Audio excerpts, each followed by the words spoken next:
Good evening. Thank you for joining us. We will be getting started here shortly if you want to make yourself comfortable.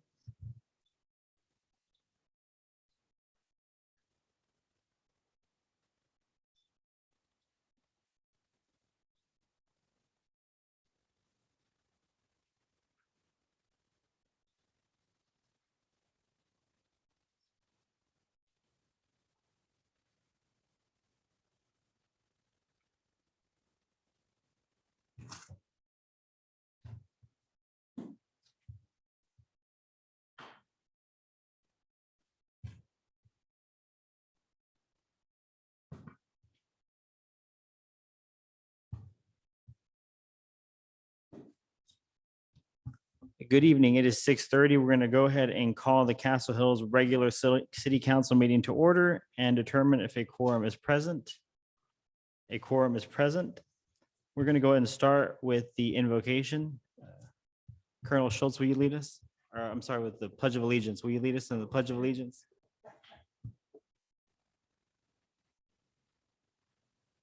I pledge allegiance to the flag of the United States of America and to the republic for which it stands, one nation, under God, indivisible, with liberty and justice for all.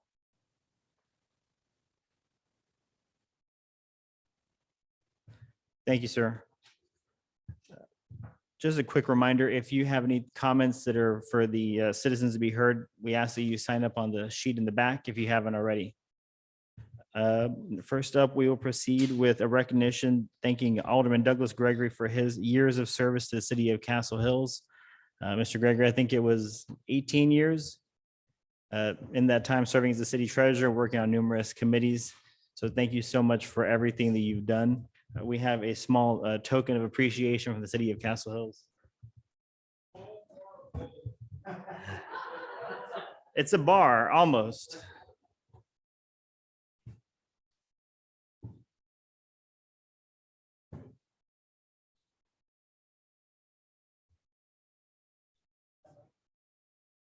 Well, I appreciate this. The 260 city council meetings I've enrolled, between 300 and 500 meetings that I've attended for various committees, councils, all sorts of things. But it means nothing unless you have done something during that period of time. The last 20 years were very turbulent in the city. 20 years ago, we had let a lot of things get away from us. Infrastructure, a whole bunch of things. We were at a pay-as-you-go when we tried to fix things, so consequently, nothing was fixed.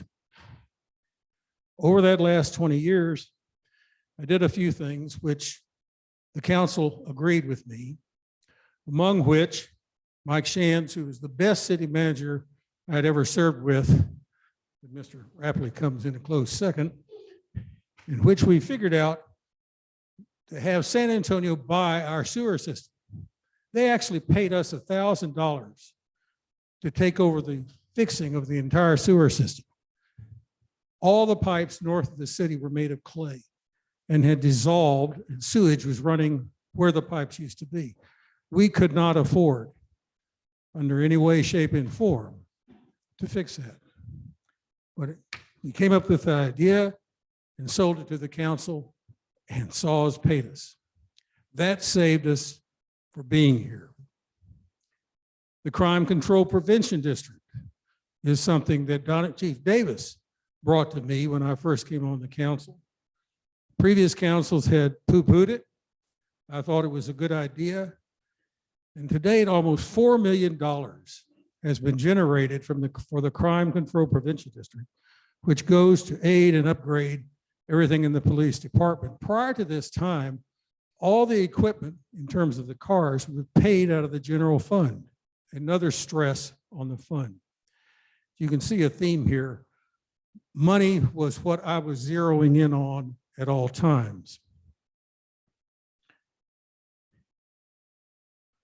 Another thing that occurred, and this is the person who gave me a shellacking in the last election, agreed with me that people 65 and older and handicapped should have their taxes frozen. I couldn't get the council to agree on that, so I went out and am the genesis of getting a petition brought to the council to have it put on a vote, and that passed with 71%. What that did was a lot of houses in the southern cone of the city were owned with people who were very, very old, and they could not fix them up due to the taxes. This gave them a breather, and it went a long way to stopping the deterioration in the southern cone. The next fantastic thing that I've been working on for years is street repair. When I came on the council, I tried to get the council to fix Banyan. The cost was $200,000, and I was told that is way too much. You can't afford that. We had a subsequent mayor whose solution to everything was to buy all the houses down there and bulldoze them down.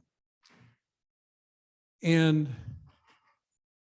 we have now borrowed $8 million at giveaway rates of interest and have fixed an enormous amount of infrastructure in the city.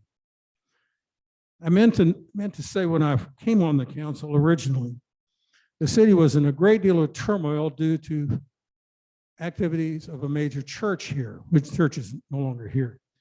And the problem with that was they were buying everything in sight. Look at Ivywood Circle. It has only one house left on it. But all this property was going off the tax rolls, reducing our tax base. And I, along with the rest of the council, put up a very good fight and came to a good resolution to where it's no longer a problem.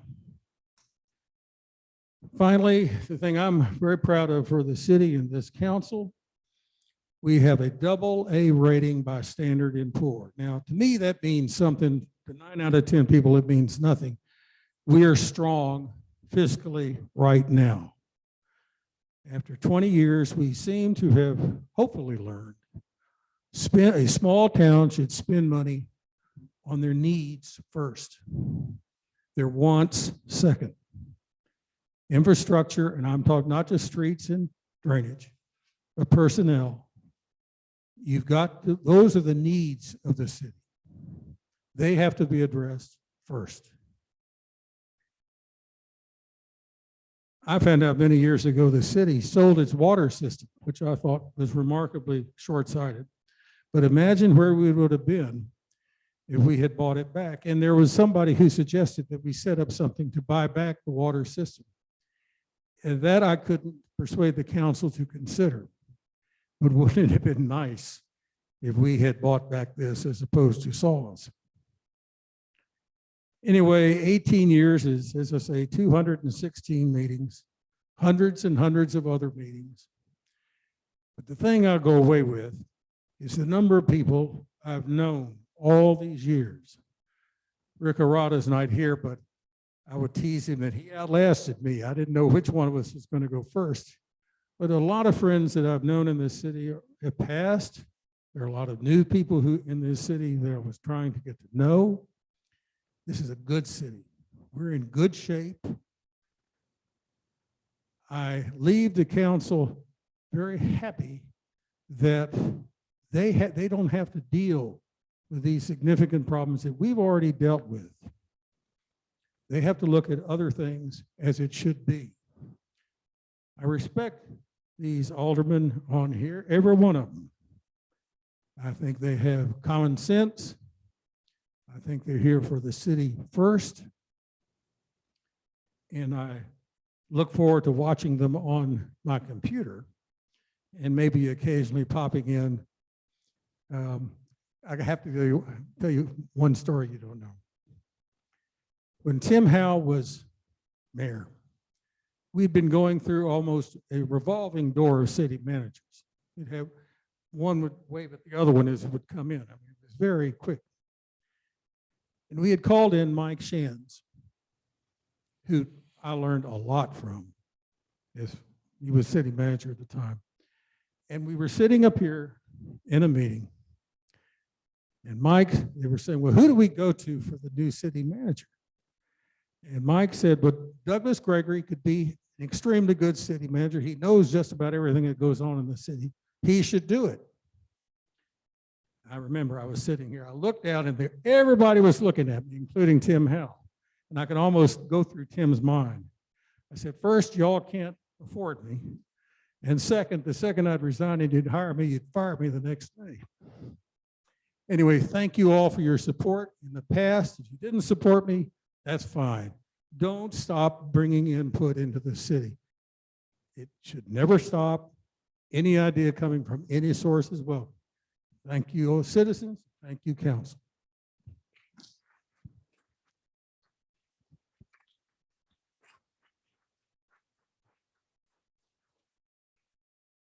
Okay, next up, we have recognition for Captain Joe Hernandez for 20 years of service to the city of Castle Hills. Chief?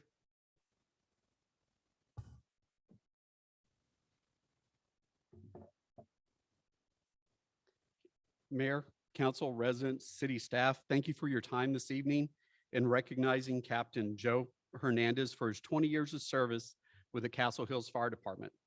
Captain Hernandez started with Castle Hills on April 15th, 2002, and celebrated his 20th anniversary this past April 15th, 2022. He is a dedicated member of the department. Through his extended education and participation as a lead instructor for the Fire Academy at San Antonio College, he brings much knowledge and experience to the department. Captain Hernandez is the 5th current member of our department to reach his 20-year mark and is a privilege to have with us in the department. I would like to present him with this plaque, which states, "In recognition of your dedication and contribution to the city of Castle Hills, we would like to thank Joe Hernandez for his 20 years of service as a member of the Castle Hills Fire Department." So please join me in presenting Captain Hernandez.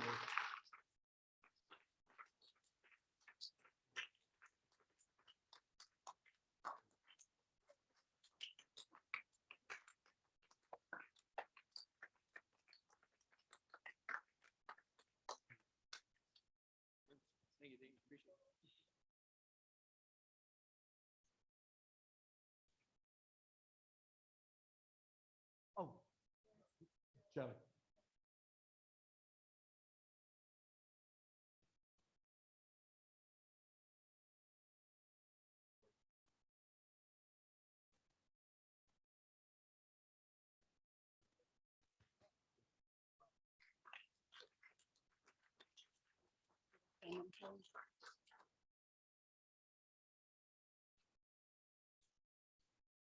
Okay, and at this time too, I would also like to introduce you to one of our newest members of the department, firefighter Drew Garcia.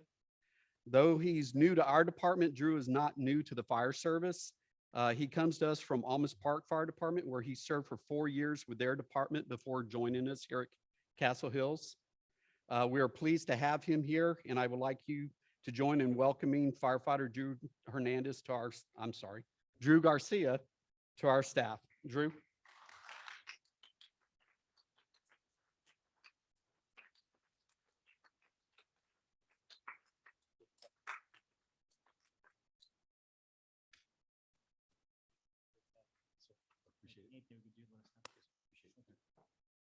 Council, thank you.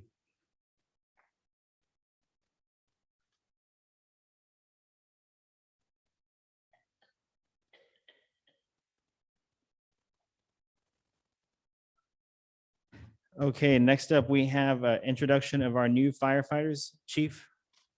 I'm sorry, new police officers.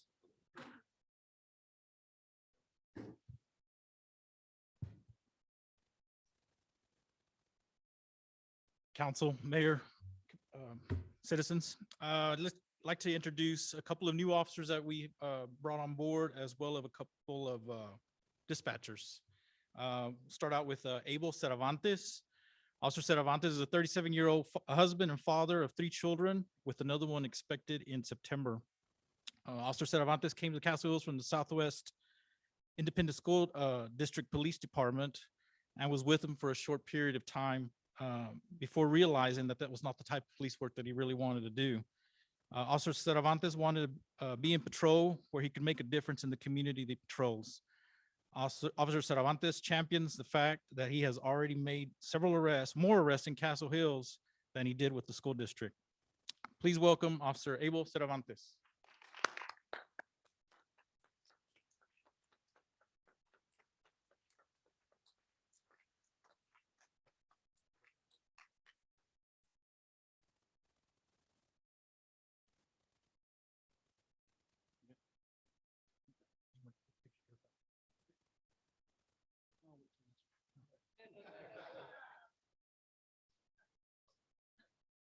Another officer, Andrew Denava. Officer Denava is our youngest officer at 22 years of age. He came to us from Bear County Sheriff's Office where he worked as a detention officer. During his 2 years of employment there, he attended and graduated from the Basic Police Academy. This allowed him to fulfill the dream of becoming a police officer. Castle Hills Police Department is his first law enforcement opportunity. Officer Denava has been studying the art of Brazilian Jiu-Jitsu and Kung Fu for the last 2 years. He trains in these disciplines every day and is passionate about his craft. Please welcome Officer Andrew Denava.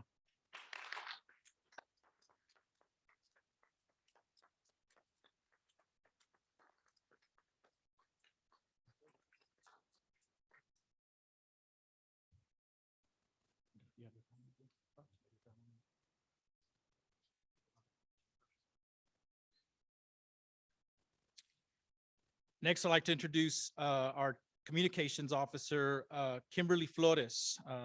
Actually just started on Monday.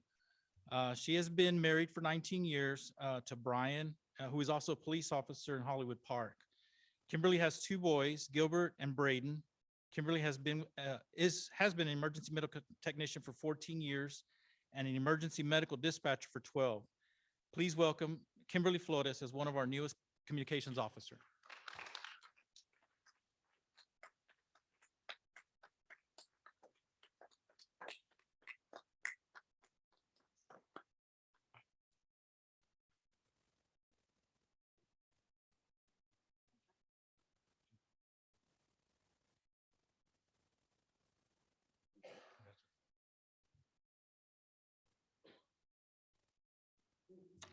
And lastly, Ajalon Hughes. He comes from a military family who was born in Okinawa, Japan. He has spent the past 12 years working in social services and is now looking to branch into the public safety. Ajalon stated to me during his initial interview that he may consider taking the next step and going to the police academy and become a police officer in a couple of years. Please welcome Ajalon Hughes as one of our newest communications officers.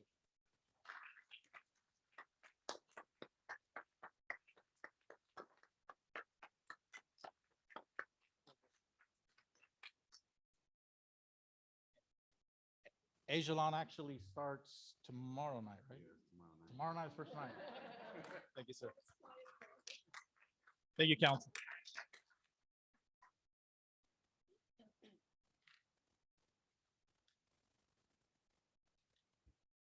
Thank you, Chief. Excited to have everybody join the Castle Hills family. Next up, we have citizen comments. I don't think that we have anybody signed up on non-agenda items. Everybody's speaking on something specifically. Okay, silence says yes. We'll move on to the consent agenda. Mr. May, Mr. Mayor, I move that we adopt the consent agenda. we have a motion by Mr. May, Mr.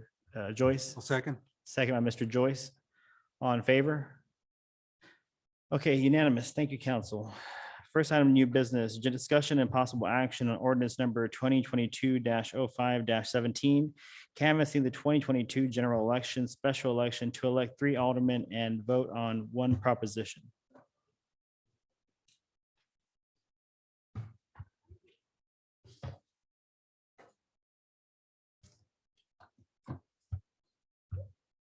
And Mr. Schnall, I just need to read the ordinance as written on the election. Is that correct? And the results? Yes, sir. I do suggest you read the results. You don't need to read the whole resolution. The resolution's been circulated to the council and made available to the public. Perfect, thank you. Okay, so for the place 4 position, we have Kim Nguyen with 390 votes and Jack Joyce with 665 votes. Alderman place 5, we have Douglas Gregory with 358 votes and Beth Danes with 674 votes. Alderman place 1 was uncontested with Joe Isbrand. And for Proposition A, there were 896 votes for and 150 votes against. Council, believe we need a motion to, thank you. Mr. May, Mr. Mayor, I move that we accept the canvassing in this election. thank you, Mr. May. Do we have a second? Second by Mr. Gregory. All in favor? Unanimous. Thank you, council. Next up, we have oaths of office for our returning council member, Mr. Joyce. Ms. Danes will not be here today, but she'll be, I'm sorry, Mr. Isbrand as well. And Ms. Danes will be done tomorrow. For that, we have a Castle Hills resident, Judge Marty Tanner, that will be handling that for us. So gentlemen, Mr. Isbrand, I'll let you take the lead.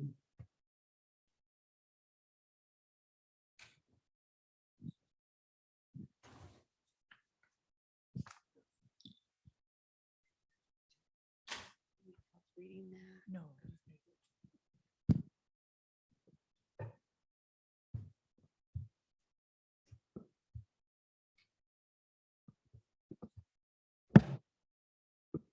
Vito and I are so happy to be here to swear you in. It's my honor, Judge. Thank you. Repeat after me. I, Joe Isbrand, I, Joe Isbrand, do solemnly swear or affirm do solemnly swear or affirm that I will faithfully execute the duties that I will faithfully execute the duties of the office of Alderman, City of Castle Hills, of the office of Alderman, City of Castle Hills, of the state of Texas, of the state of Texas, and will to the best of my ability and will to the best of my ability preserve, protect, and defend the Constitution preserve, protect, and defend the Constitution and the laws of the United States. and the laws of the United States. So help me God. So help me God. Congratulations. Thank you. Thank you very much.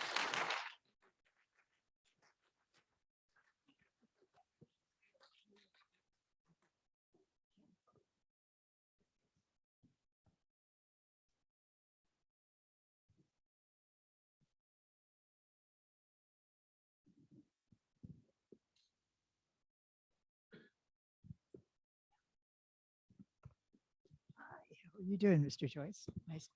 I'm well, thank you. Considering all the things we've been going through, if you'll raise your right hand, sir, and if you'll repeat after me. I, Jack Joyce, I, Jack Joyce, do solemnly swear or affirm do solemnly swear or affirm that I will faithfully execute the duties that I will faithfully execute the duties of the office of Alderman, City of Castle Hills, of the office of Alderman, City of Castle Hills, State of Texas, State of Texas, and will to the best of my ability and will to the best of my ability preserve, protect, and defend the Constitution preserve, protect, and defend the Constitution and the laws of the United States and the laws of the United States and of this state, so help me God. and of this state, so help me God. Congratulations. Thank you so much. Thank you.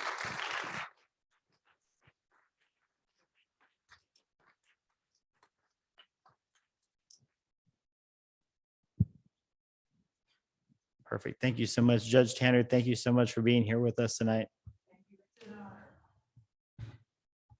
Okay, next up, we have discussion and possible action on the appointment of Mayor Pro Tem.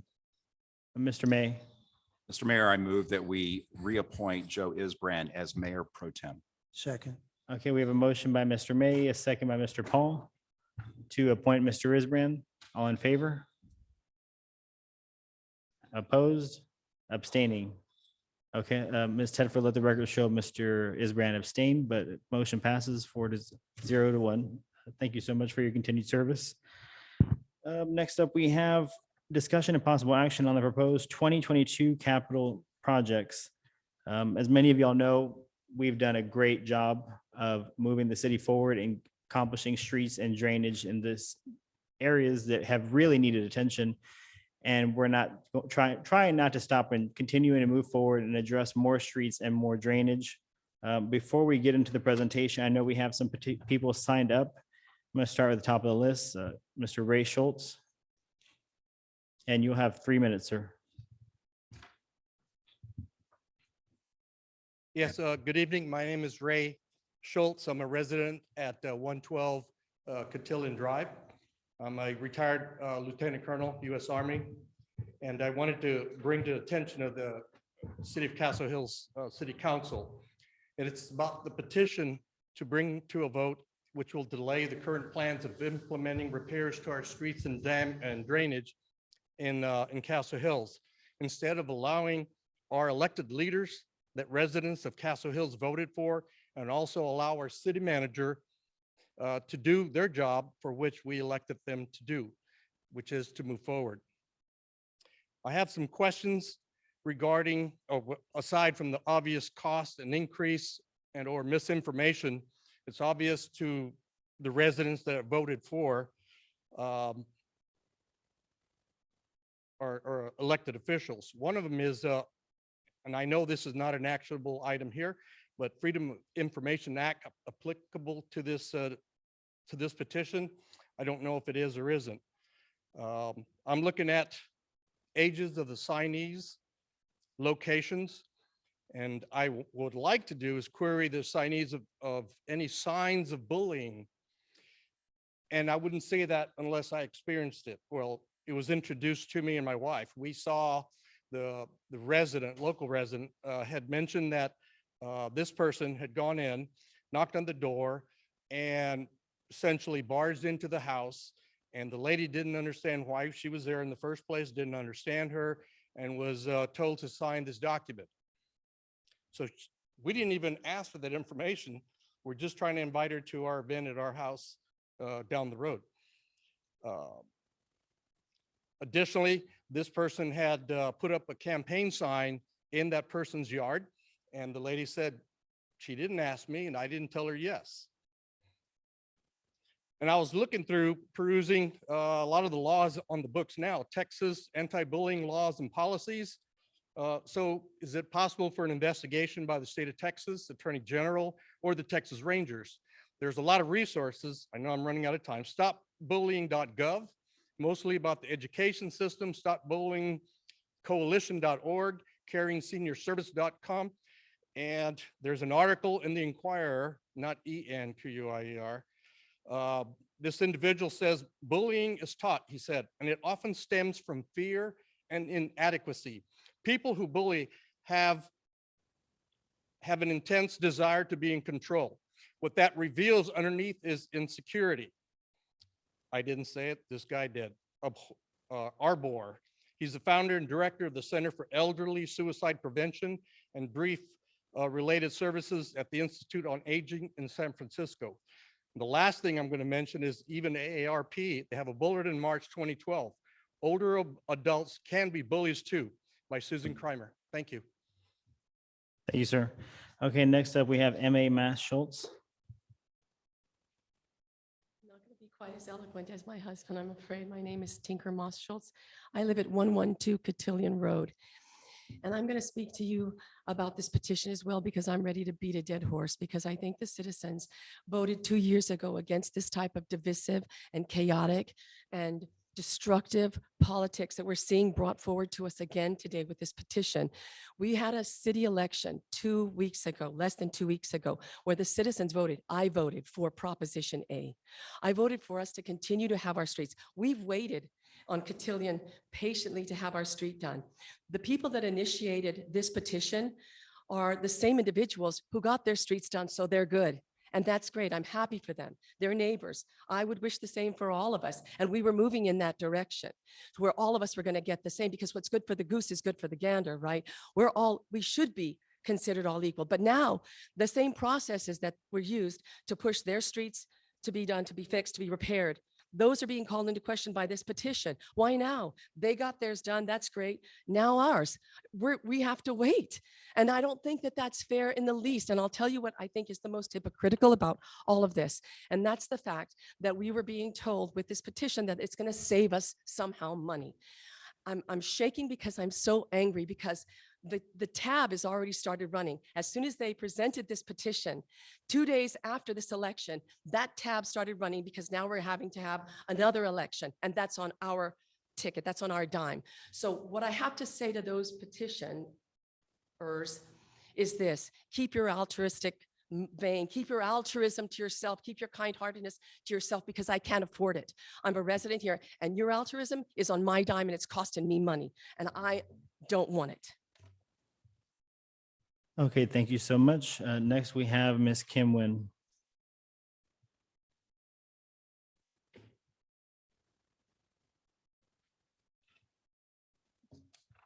Good evening. I'd like to congratulate Beth Danes and Jack Joyce on their elections to council. I very much enjoyed meeting people as I campaigned around our city, sharing hopes, concerns, and ideas for making Castle Hills even better. In my review of the city budget, I came across the term certificates of obligation, abbreviated as COs. In a computer search for the term, the first article that popped up on the screen is the one that I delivered to the council today, and I also brought copies if any of the public wants to see it. It states, and I quote, "Texas state law generally requires our local governments to seek voters' approval before issuing debt that will be repaid from tax revenues. One common form of borrowing, however, represents an exception to this rule, certificates of obligation, which some local governments can use to fund public works without voter approval. COs provide local governments with important flexibility when they need to finance projects quickly, as with reconstruction after a disaster or as a response to a court decision requiring capital spending.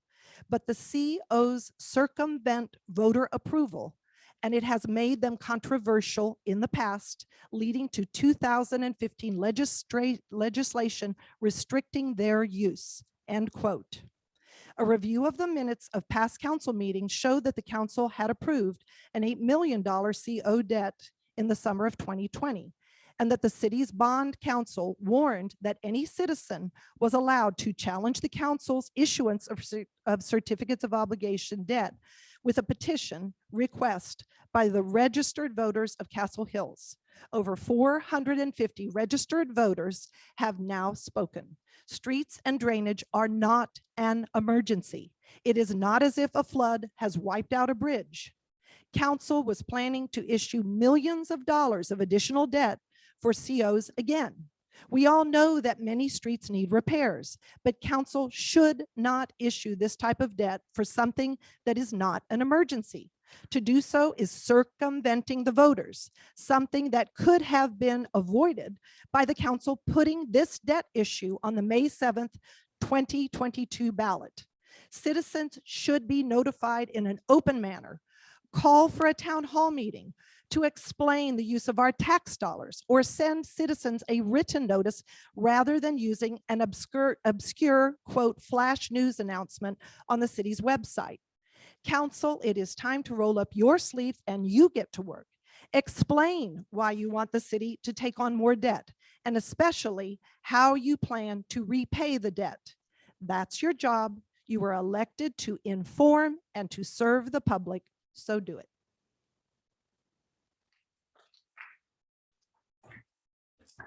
Okay, next up, we have Robert Nguyen.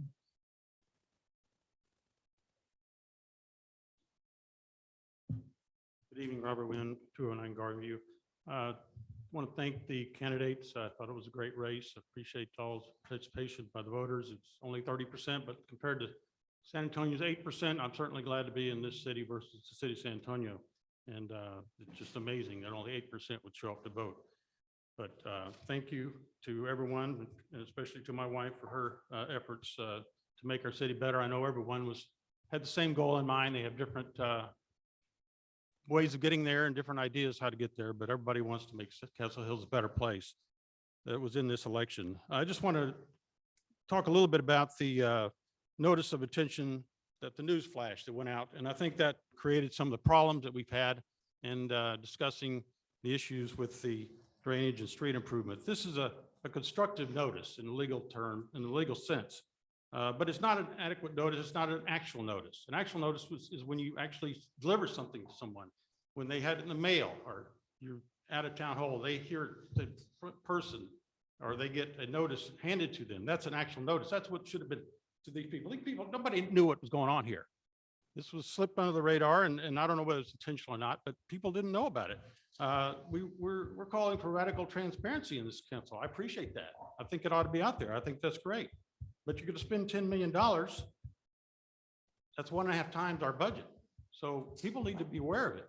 And that's what I'm asking for, is get the actual notice out there. This is the cost of the taxpayer was the other thing that was missing in this news flash. It's not in here. What is this going to cost the taxpayer? Our city advisor said it'd be $100 per taxpayer. Well, it's going to be $500,000 a year in debt service, which is 7% of our budget. I'm sorry, 20% of our tax revenues every year. So I think it needs to be put out there. People need to be aware of what this is going to cost them. It would be $300 as far as per property owner. So I just believe that we need to get the information out there, and hopefully the people make the right decision. There's no question we need better streets and drainage, but people need to be aware of it, and they need to come out and vote for it. And that is what y'all are there for. Let everybody know about it. Thank you for your time. Okay, next up, we have Ms. Leslie Winger.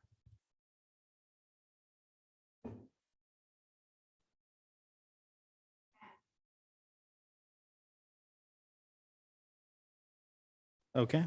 Mr. Rapley, do we have a presentation to put up? Mayor, I do have one other citizen comment. Would She you- was not able to attend the meeting, so she asked that her comments be read into the record. Yes, ma'am, thank you. It's from Miss Sharon Harris, 306 Palladium Drive. I just tried to take my name off the upcoming petition, but unfortunately I was too late. I will not be attending the meeting tonight, but would like to input that I mistakenly signed the petition with the understanding this would be for the future road work in Castle Hills. I did not understand that it would be affecting the ongoing work. I would like to state, I feel the petition was falsely represented, and hopefully it will not hinder future road work in the future. Ms. Sharon Harris. Thank you, Ms. Tedford. Okay, you said we have the presentation, Mr. Rapley?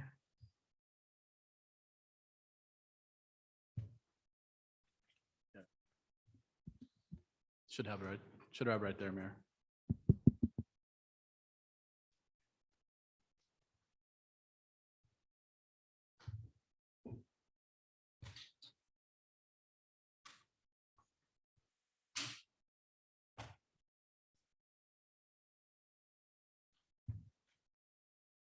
Okay. Mayor, Council, thank you. This item is for the council's review of the next round of capital improvement projects, both streets and drainage. This would have fallen in line for potentially some type of funding, whether it was COs, certificates, obligations, or other type of funding mechanisms. But essentially, these are the next round as a result of following our capital improvements plan and recommended by our engineers. We have phase 1 of the streets, phase 2 of drainage, phase 3 of future streets and drainage. Just a little bit of background. I know we've covered this, but the capital improvements plan is a tool that helps the city for timing and funding of capital projects. CIP includes an inventory of streets, indication of the necessary work for the cost. Streets in the worst condition were done first as a result of the first 2 phases. It's intended to be a 5-year plan to review, essentially a rolling plan like ones which need reconstruction versus streets would just need maintenance. The CIP has served as a much needed planning tool for the city of Castle Hills over the last 4 years to address streets and other infrastructure issues in the community. CIP provides total magnitude of infrastructure, includes inventory, evaluation, maintenance, recommendations as a result of the 27 asphalt roadways. City of Castle Hills, from a historical standpoint, adopted it in November of 18. Phase 1, which provided a condition assessment, rehabilitation matrix, and probable costs for each street at a time, indicated 24 million in total needs and 10 million in reconstruction full depth. If you recall in December, council, when y'all approved and adopted the updated capital improvements plan, this detailed 22% in November of 18, that 22% of the streets were in good condition in November of 18. The number is closer to 64 now as a result of the work to reconstruct streets.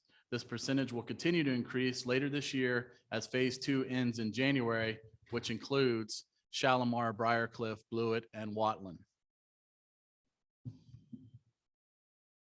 Just a recap on the streets completed, 10 full depth reconstruction so far. First phase is about to end in June.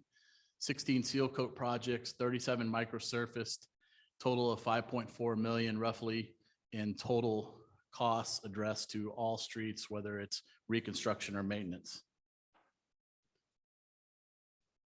Phase 1 of the drainage, when that was adopted in 2019, the city council approved the second phase. Phase 2 drainage encapsulates all of the city of Castle Hills identified watersheds with cost prioritization schedule to address flooding in the community. It's the same method that the streets were developed as far as streets 1. Second phase for drainage identified 18 million within the 5 watersheds and outlines projects, identified needs, and probable costs. Phase 1, Banyan Glen Tower project was roughly 2.9 million, and phase 2 Carrollwood, which is nearing completion, has aided in decreasing the total cost of that drainage needs to roughly 13 million now. This is just a recap.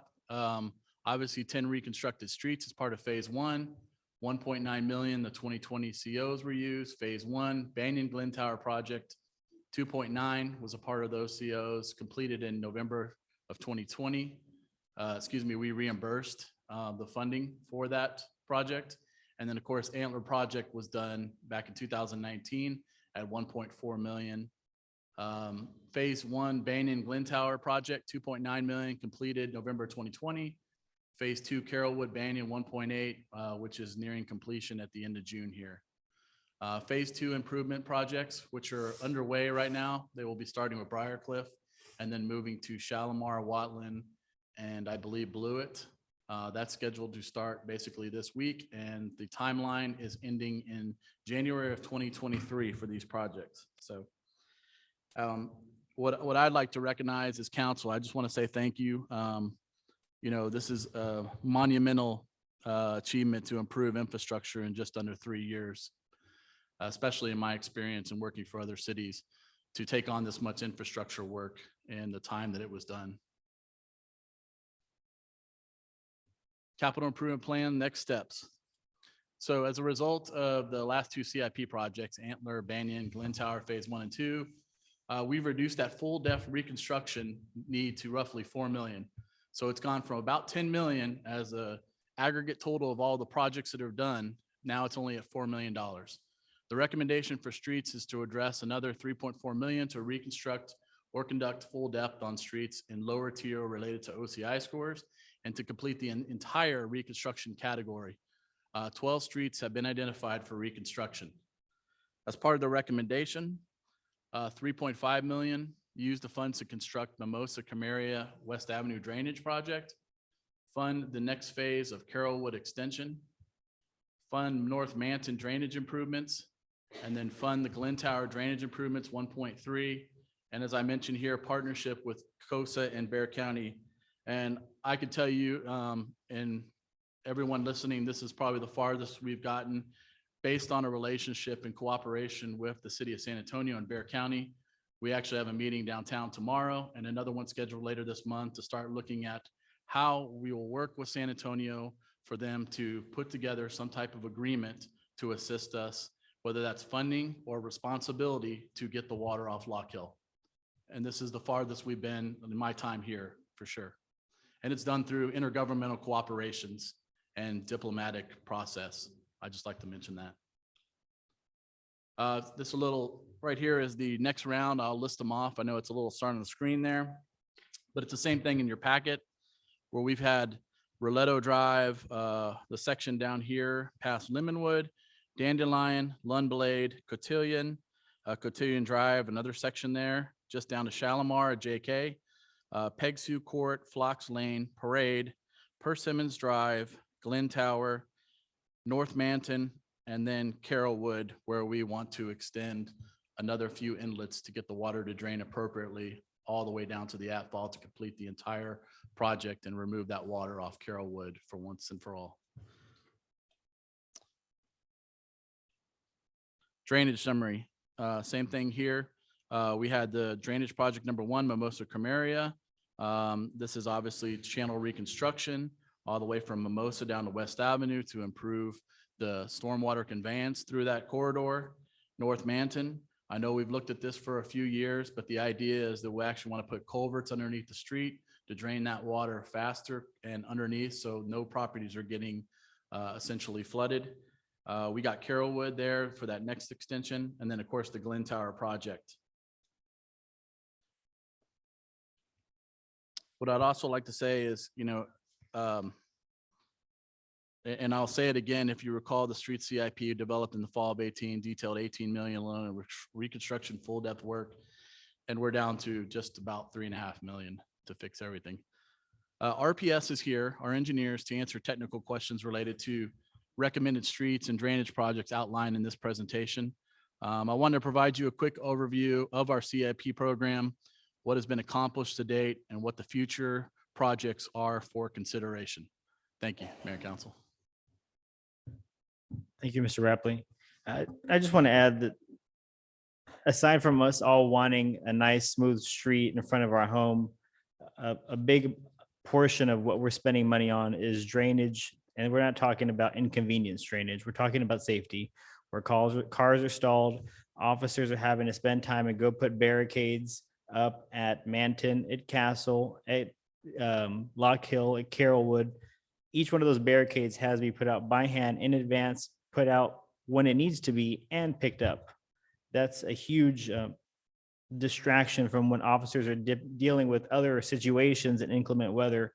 And I know that because Mr. Rapley and I will call each other when it's late, and we'll go out there and help put the barricades out or do whatever we can to augment whatever the police officers are doing, just because they're overworked and understaffed, generally speaking, even more so during inclement weather. So that's a little bit of special information about that there. And people that are flooding, like on Manton, every time that it rains, it doesn't take a big rain for it to be an issue. So I think the fact that this city is working to make improvements to our neighbors' quality of lives is something that I respect this council for doing. Council, do we have any questions? Mr. May. Mr. Mayor, one of the most common complaints I've received are people that are in the Carrollwood area, and they have described the runoff on the water, both before and after the projects, as an extreme emergency, requiring necessity urgently. So if we're talking about an emergency that literally can take water, knock a kid off their feet and down into a culvert, that's an emergency. We have a second phase that's going to fix that. So I'm hoping we get to do this. Mr. Paul. I'd like to ask a couple of questions. I'm trying to learn things here. The issue of the petition was brought up a while ago. Can I address a question with that? Is this appropriate at this time, Mr. Snow? I think the petition is probably more directly related to the next agenda item, sir. I will wait. Thank you. Mr. Isbrand? I think I would just like to follow up on Mr. May's comment and ask the city manager as a professional in his field, and for the benefit of people who may be watching tonight who don't live on some of these streets that were mentioned. Mr. Rapley, have we seen repeated occurrences of floodwaters, and what I would characterize as floodwaters in Carrollwood, Banyan area? Or is that picture you showed just a one-time thing? The picture, in fact, of the water ponding over the street. the Right. entire- Yeah, I mean, that was before we actually did the work on phase 2 at Banyan and Carrollwood right now. Right.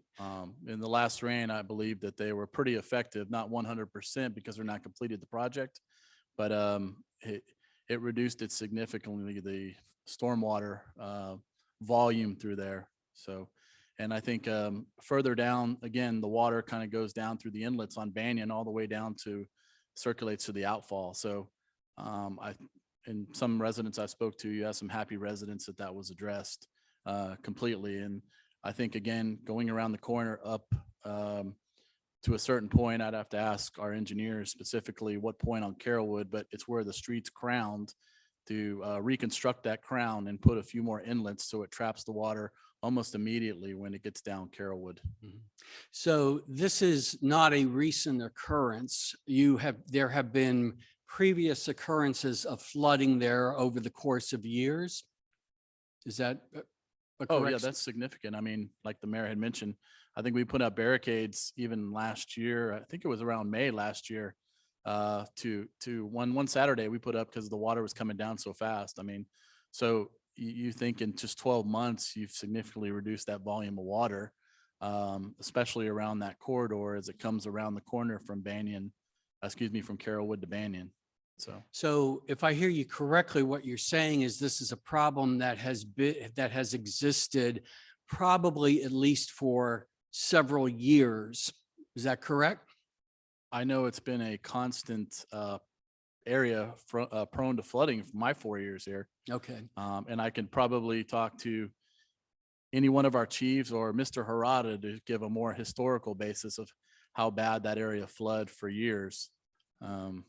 So at least for 4 years, the 4 years you've been here, you're aware that this is a critical situation. When you talk about putting barricades up, is it normal to put barricades up when it rains anywhere, or are barricades put up because of a potential threat to the public safety? I think more important, I'd have to say, and refer to the chief on that, but it's public safety. I think, the barricades have been going up lately, especially on Glen Tower and Carrollwood as the water comes across Lock Hill. Yeah. I think the barricades that have gone up on Banyan right now are just kind of out of precaution, but for the most part, Banyan as a whole is doing what it's supposed to do and designed to what it's supposed to do. Okay.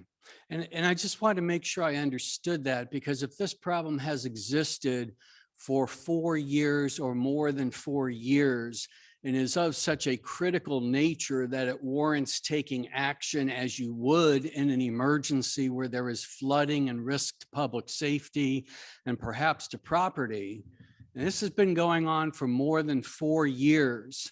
There are other city council and other city council members who have sat up here during that time and previously who could have addressed the situation but chose not to.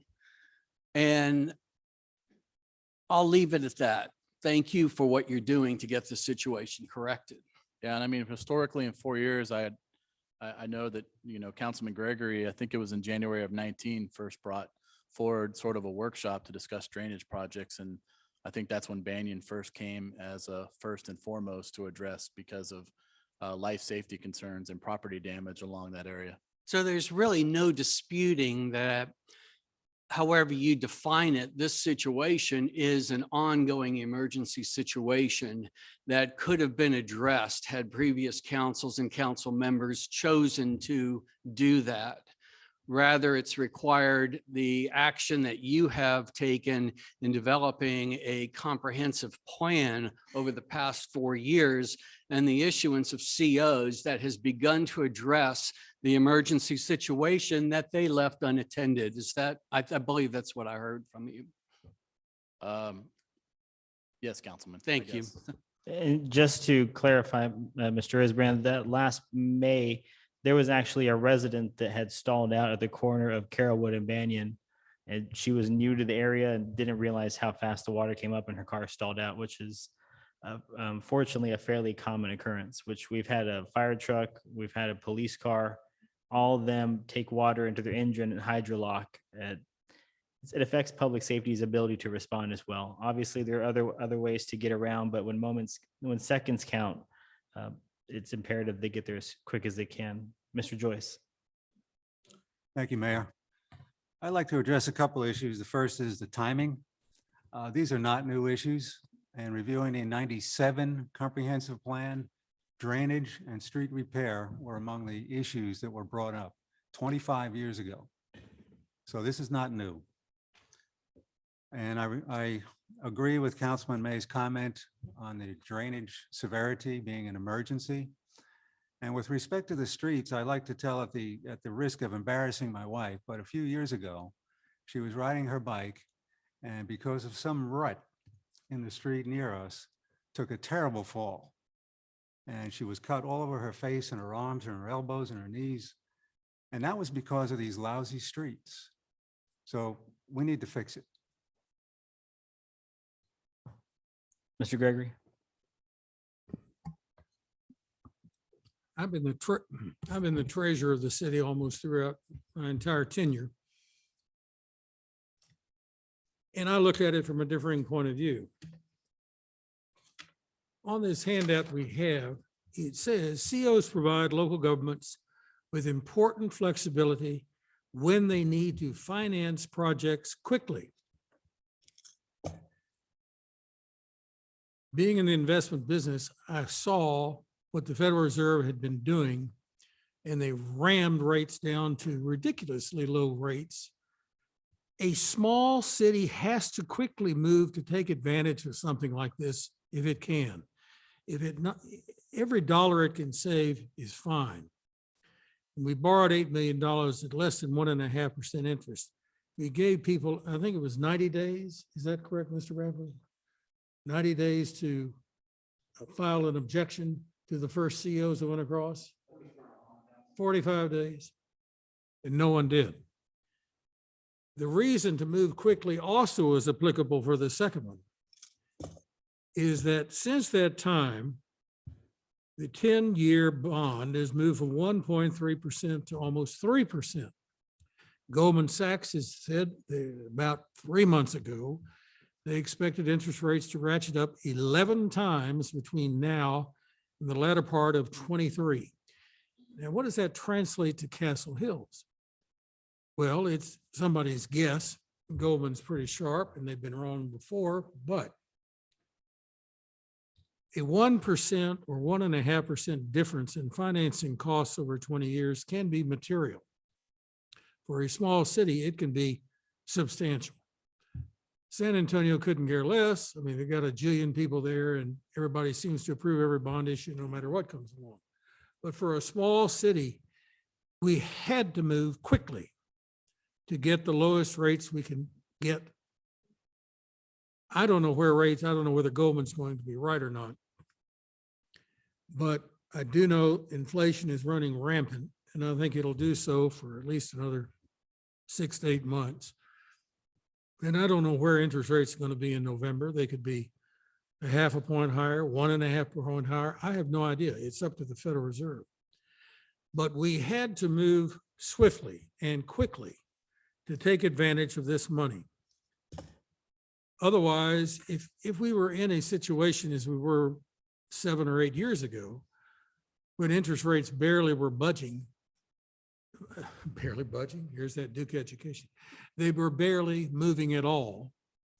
You had the luxury of not having to move and taking advantage of an opportunistic time. But we didn't have it now. People still had 45 days to ask questions. Anybody could have called me. I've been the treasurer long enough so that everybody knows I would be able to explain what's going on. Transparency was there. The urgency, the fiscal urgency to get this stuff done is there. I'm afraid that even when we take this to the fall, if you increase the cost of the projects by a modest 8%, the producer price index is going up at 11%, but let's just say 8. You're looking at additional $400,000 in costs to do these same projects that could have been started now. Interest rate costs could be as much as 1/2 to 1.5 percentage points on $5 million. You can do the calculation there. For a little town, $500,000 or more is a lot of money. And I'm afraid that we're going to have to pay up a lot of money if the bonds pass. The other thing that had nothing to do with the urgency of this, but it's been in the back of my mind. when we've been doing this in phases, inevitably, the people that toward the end of the program have to keep their fingers crossed that the rest of the city will go along and increase their taxes as a fair thing, since we're all in this together. I don't know whether that's going to happen. If we go into a recession, or people think we're going to go into a recession this fall, what could happen to this bond issue might be the same thing that happened to a bond issue in '09, and it failed because people were scared. It's out of my hands now. It's in the hands of the Federal Reserve and the vagaries of the price of oil and this, that, and the other. I'm sorry, this is not going through quickly and now, but it isn't. It is what it is. And we'll see what happens. Mr. Paul. I'd like to follow up on one comment Mr. Gregory made, and I appreciate that. This started back in the fall of 2020. We did everything we could to identify it, to let people know it's here. Come listen, find out what's going on. So it was all open. We didn't do a whole bunch of mailers. But you know what? People never seem to be involved or care until it comes time at the last, oh, what's going on? Everything is out there. We do everything we can to make sure that it's in the public realm, but we don't send emails. We don't have email lists, and if we did, it's proprietary. But we do what we can to identify and notify the public what's going on. If they choose to not pay attention until something comes up like elections or whatever, so be it. Thank you. Mr. Isbrand. I'm sorry, I had one other question for Mr. Rapley. Can you tell us what would the time frame have been for these projects had we not had the certificates of obligation to move them forward? Well, without certificates of obligation, we wouldn't probably move on very many of these projects. From that. I'm sorry, could you speak into the microphone? I so said can without make the sure I hear you? certificate of obligations at this time, we probably wouldn't be moving very far on these projects. I do recall, and Mr. Friedman can add to that, that if the COs would have been issued, I think we probably would have received the funding around August. Was that the timeline? Some sort of August. And so that would have allowed us to start the design process for the next round of streets, and probably started to go for bid around November, December. If you recall, we didn't spend but 3 months in a design, and we went for bid pretty quick after those first round of street projects. So essentially, we would probably start those projects, say January, February timeframe, if that would have moved forward on the CO side. I don't know. I'd have to talk to our engineers, and if through the bond election, you could probably push it off another 6 months to design and go out for bid for the projects. So a substantial delay. I mean, you're probably talking 6 or 7 months, I would Okay. believe. Okay. All right. Thank you. Mayor, I'd like to move that we adopt the proposed 2022 capital projects as presented by the city manager this evening. Thank you, Mr. Isbrand. Mr. Joyce, My second. we have a second. Do we have any further discussion? Okay, all in favor? Unanimous. Thank you, council. Next up, we have item 6.5, report on the submitted petition to stop the issuance of the 2022 certificates of obligation. We have 3 people signed up. First, we have Ms. Catherine Joyce.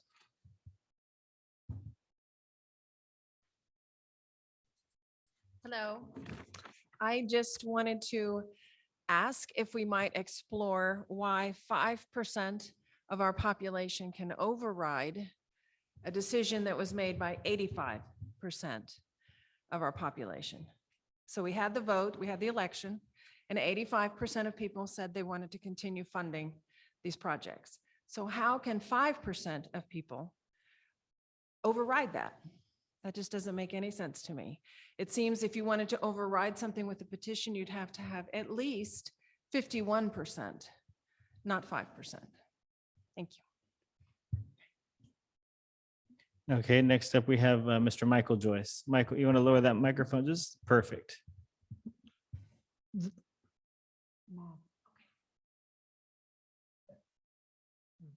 ahead. What do you want to say?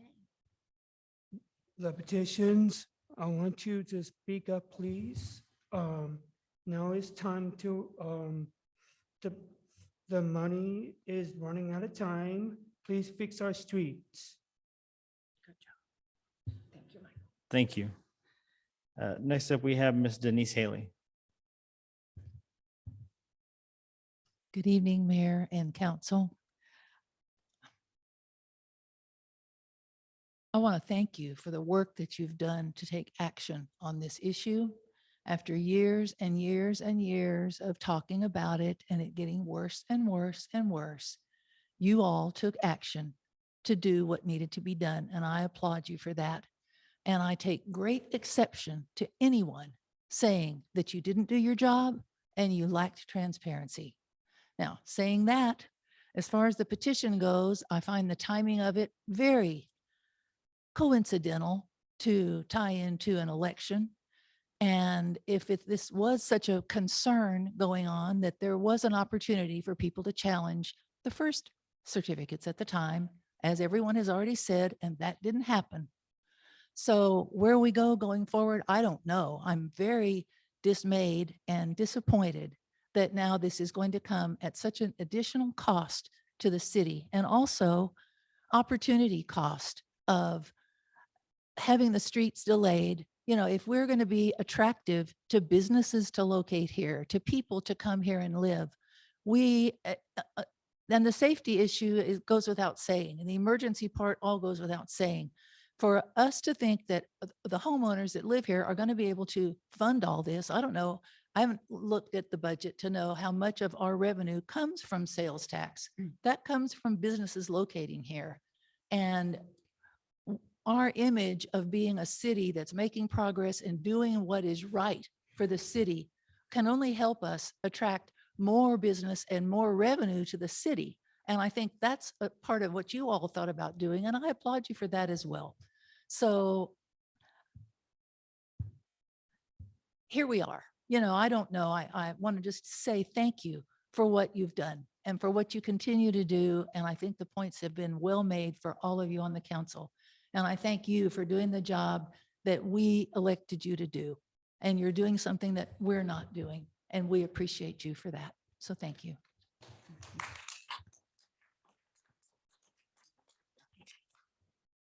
Okay, Mr. Rapley. Let's see, are you referring to item with the petition stopped at 6.5? Yes, sir. Ms. Tedford has a report to update you on the petition. Honorable Mayor and Council, on May 9th in the afternoon, I received a petition proposing to stop the issuance of the certificates of obligation. I spent 2 days down at Bear County validating signatures, and we validated 405 signatures. We had a little over 450 signed up that signed the petition. So there were 50 of them that were not valid. They were canceled or duplicate or not within our district. Okay, thank you. Any other questions? I'll start with Mr. Paul and we'll work our way down. Yes, sir. I don't have questions for Ms. Telford, but I do have a question for Mr. Snall. And a couple of comments about this petition. Mr. Snall, earlier this evening, number 6.1, discussion and possible action of ordinance number 2022-5-17, canvassing the vote. Okay, so we did that. So we passed that. I go to the petition that was passed around. At the very top, the heading reads, "We, the undersigned, declare that we are registered voters in the city of Castle Hills, Texas, that we oppose the adoption of 2022-05-17.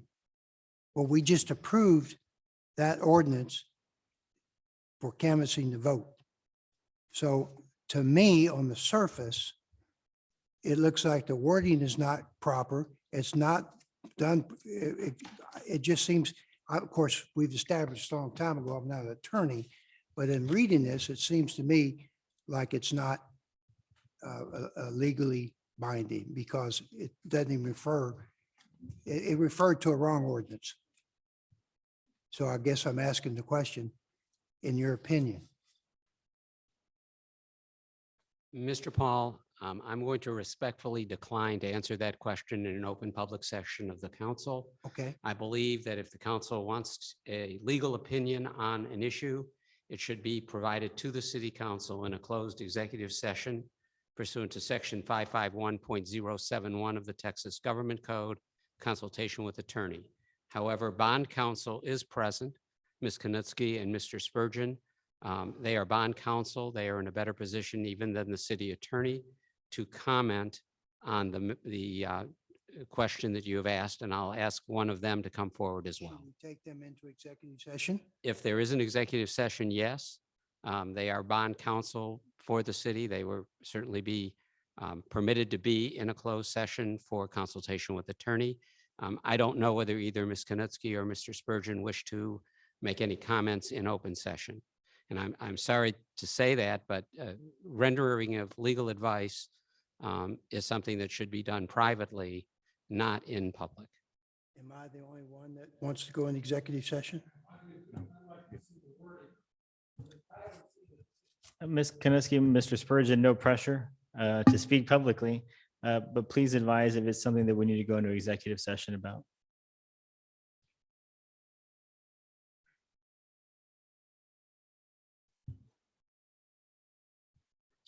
Mayor, I'm going to actually defer to your city attorney. I mean, to the extent that he feels that it's important that we handle this in executive session, we can certainly do that. We're happy to do that.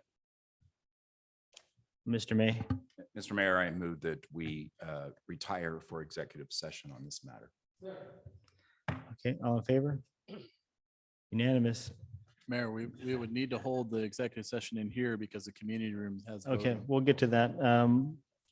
Mayor, Let me if you'll announce the following, the city council is going to an executive session pursuant to section 551.071 of the Texas Government Code, consultation with attorney at 42. 7:41, according to Mr. iPhone, on Tuesday, May 17, 2022. We'll figure out where, but that's the announcement that needs to be made to conclude this portion of the meeting and go into an executive session. Okay, so that's pursuant to 551.071. We will be going into executive session. Consultation with attorney is Tuesday, May 17th at 7:42 PM now. You'll have to bear with us while we figure out logistics because we have voting going on in the community room, so it's, Mr. Paul, the voting closes at 8 and the election workers need at least 15 to 30 minutes to close down stuff.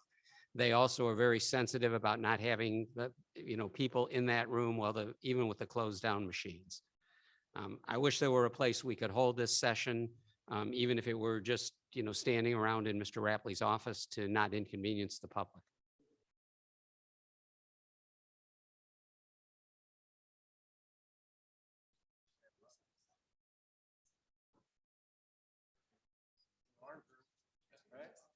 Secure area, arms room.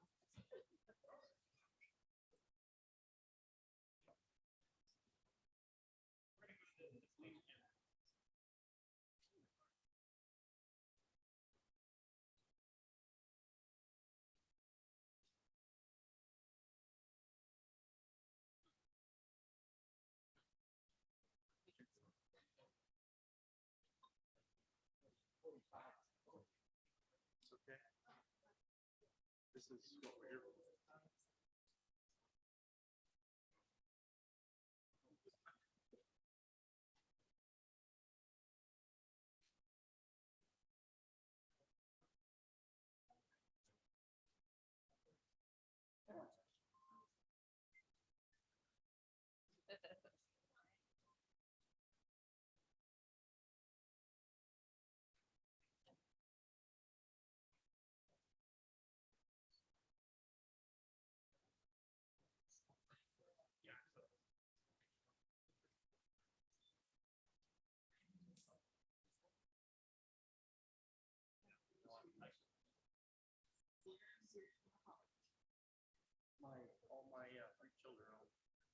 before Germany won after building the hospital. That's okay.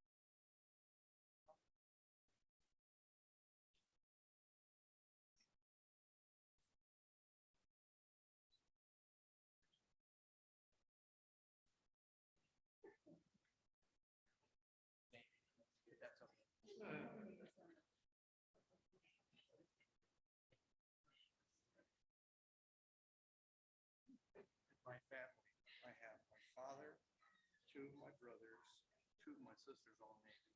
They said, what happened to you? I said, no, I got smart and joined the Army.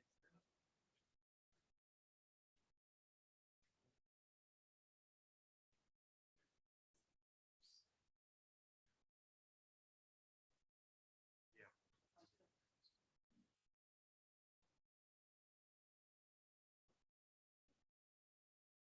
Training?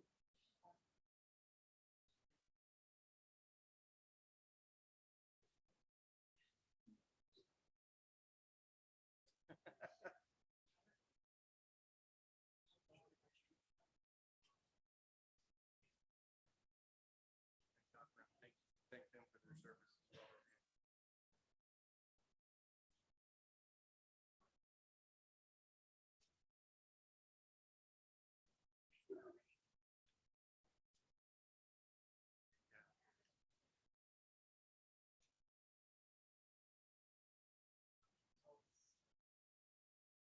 The kids, they've done well because they integrate a lot easier because of them. We did 16 moves in 20 years. I retired in 20 plus years.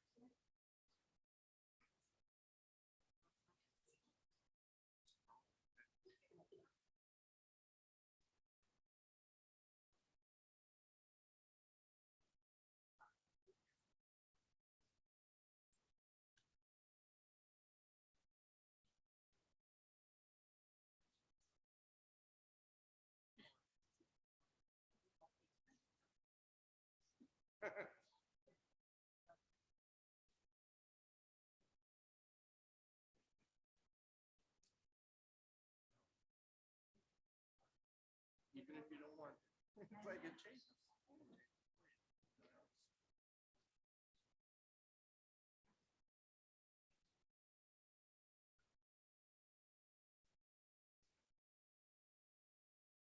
That's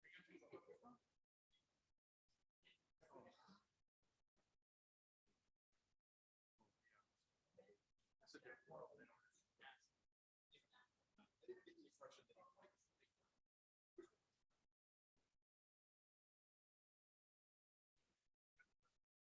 That was the to go there.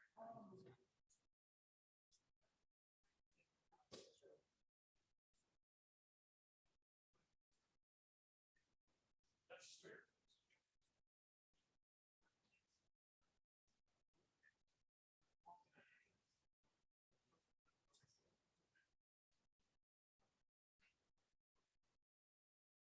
You don't forget those. They stay with you. Lessons learned everywhere.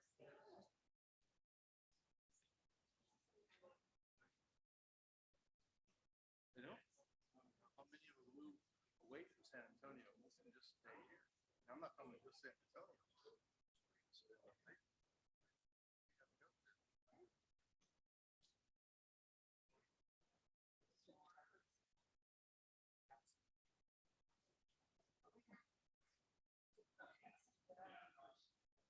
So much.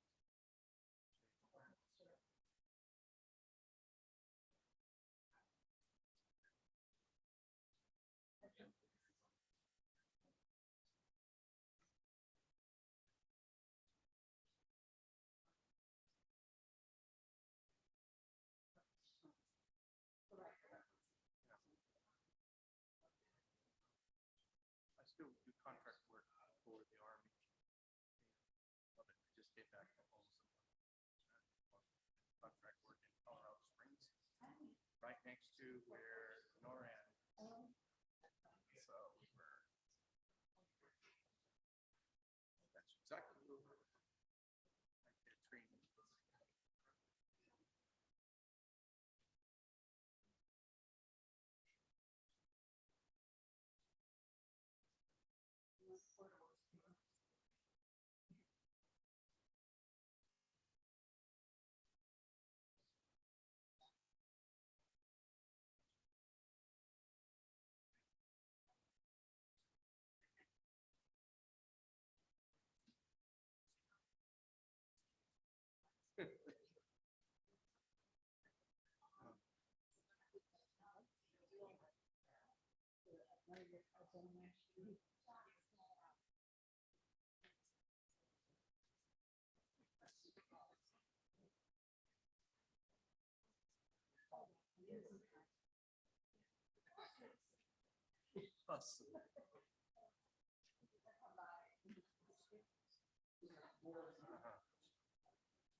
Waiting for.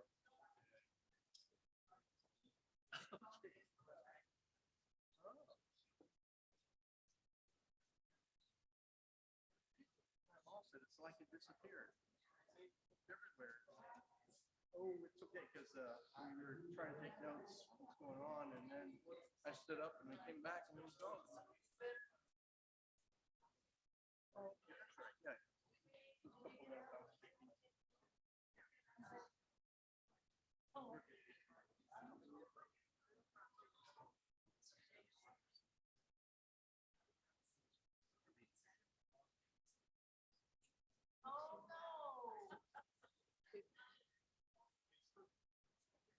I think when you stood up, it was girls. It's like it's, I was a magic magician. Here it is.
It doesn't get back into your brain. That's my story.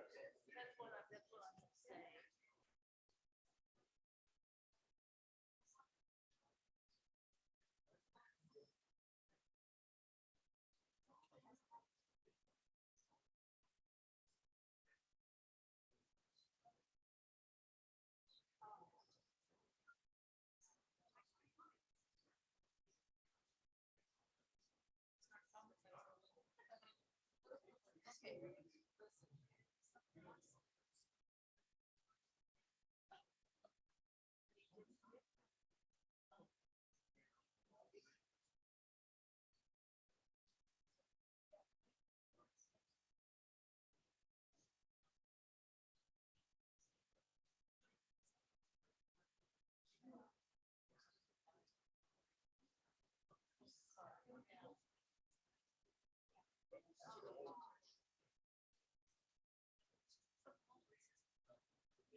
I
know.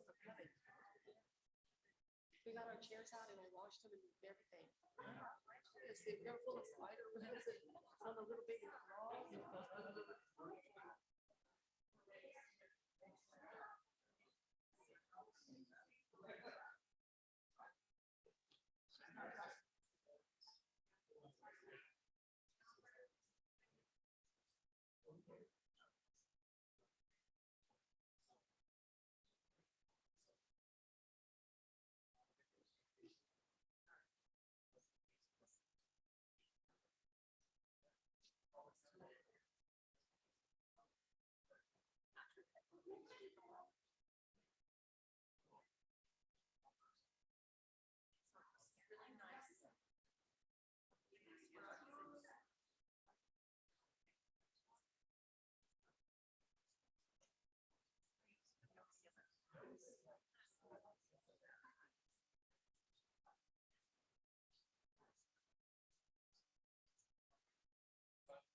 Okay, it is 8:06, Tuesday, May 17th, 2022. We are back from executive session with no action taken. And we'll reopen the meeting back on item 6.5.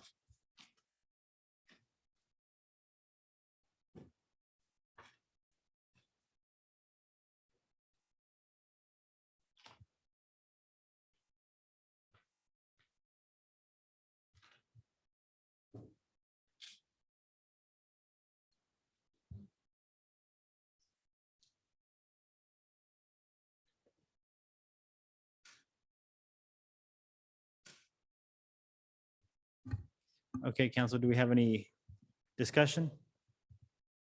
Mr. May? Mr. Mayor, I have a few more questions for Ms. Tedford. After reviewing the petition, I had a few follow-up questions. There is a reference in the printed petition that refers to ordinance number 2022-05-17.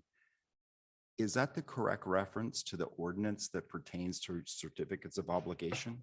No, sir. In March, it was a resolution dated 2022-03, the date of the meeting. I don't know where this number came up because I actually have the ordinance canvassing the election numbered as 2022-05-17. Thank you. And the actual printed wordage that's on the top, is there any attached attestation that the wording on the top was read verbatim to each signer? Sir, I do not have that information. The petition was presented to me as such. I date stamped it and took it downtown to validate signature or verify signatures for registered voters of the city of Castle Hills. So there's no accompanying statement of attestation that it was read verbatim to every signer. Is that correct? No, sir. Not to my knowledge. And there's no printed statement next to this petition that would suggest that or there was an explanation of the cost of foregoing certificates of obligation. Is that correct? No, sir. And there's no indication in this bundle of papers attached to the petition as to who it was that knocked on the doors or met these citizens to acquire the signatures. Is No, that sir. correct? No, sir. And in your review with the Bear County officials, it's without question that some of those signers weren't even members or citizens of the city of Castle Hills. Is that correct?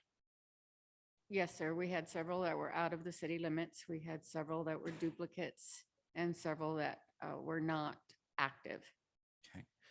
And we know for a fact there were duplicates of signers that were verified, and that was approximately 50. Is that correct? Duplicates, I had 5. Okay. And prior to the submission or contemporaneously with that submission, did any person that submitted this petition draw it to your attention or anyone else's attention that they were aware there were duplicates? No, sir. Was there any effort to identify and locate and communicate with the signers to verify that it was in fact their signature? No, sir. What I did is verify that they were active and residents of the city of Castle Hills. Thank you. I think that's all I have. I ask a real quick follow-up question. And Mr. May, you said there were duplicates and there were 5. Can you clarify that? There was one individual that signed the petition 5 times. Somebody signed the petition 5 times? The same person? Yes, sir. Okay. I don't think it was intentional. I just don't think they.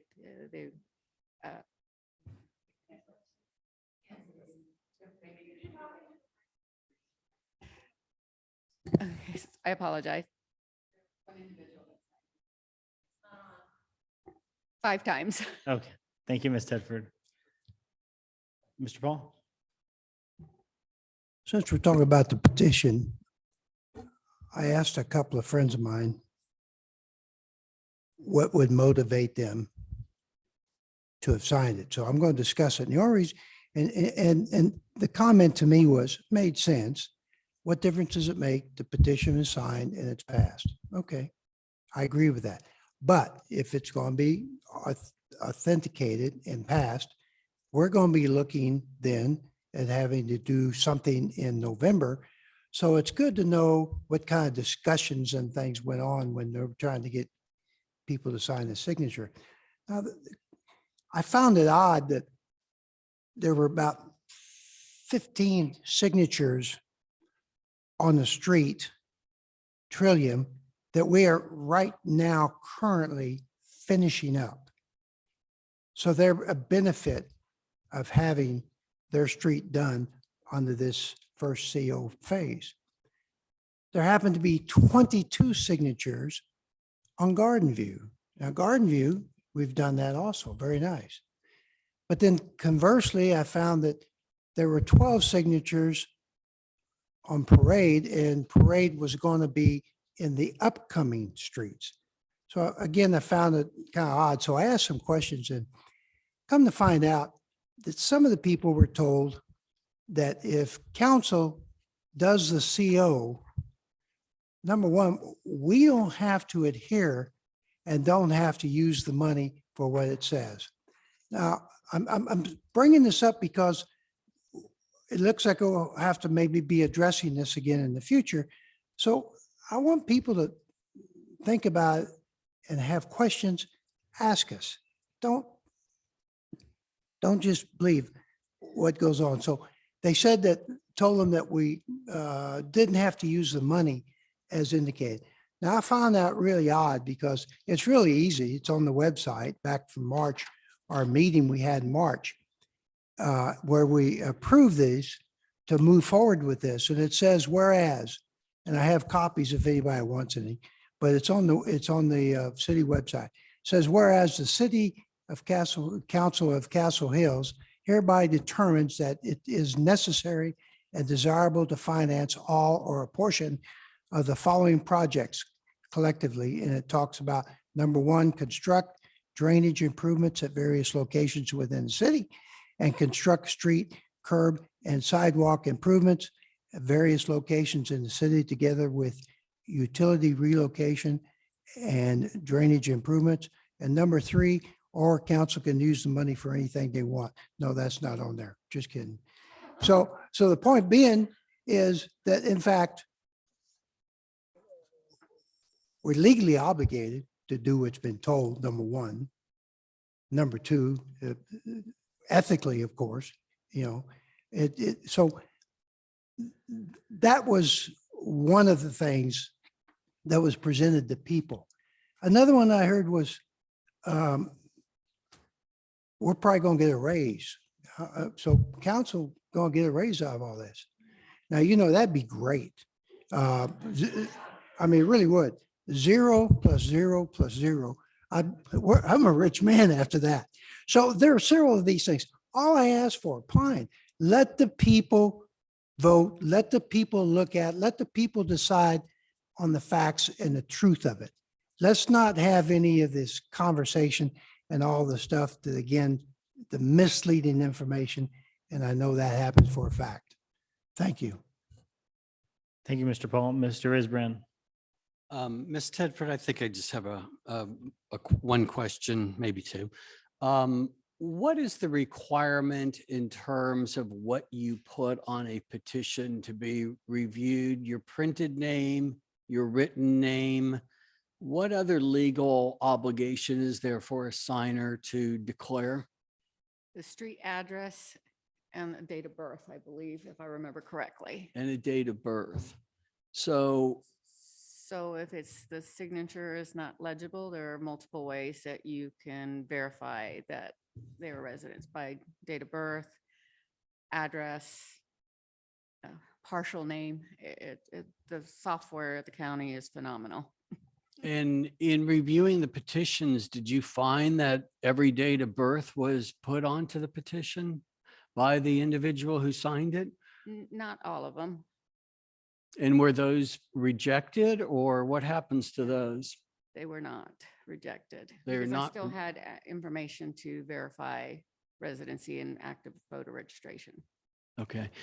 Is it permissible in a petition like this, to your knowledge, for a spouse to sign the name of another individual, I guess the spouse, in that house, if they don't have power of attorney for that individual? We can't do power of attorney through verification. I did have one individual that had a power of attorney and I could not accept that one. No, each individual is supposed to sign their own name. So, okay, so each individual is supposed to sign their own name. So for those who said that you could sign your spouse's name, that would not be correct. If they, Not correct. They okay. cannot. Okay. My last comment is actually to yours, Mr. Paul. It's funny what Ring doorbells do. It's like things don't have to be word of mouth anymore when you have the evidence. And yeah, I noted too that apparently we as a council have overpaid ourselves. And I guess if the raise is coming, that would be going from 0 to a penny. And I'm fine with that. I laughed at that. But what wasn't funny to me is in that same conversation, for it to be said that this city staff is overpaid and money is being wasted on them.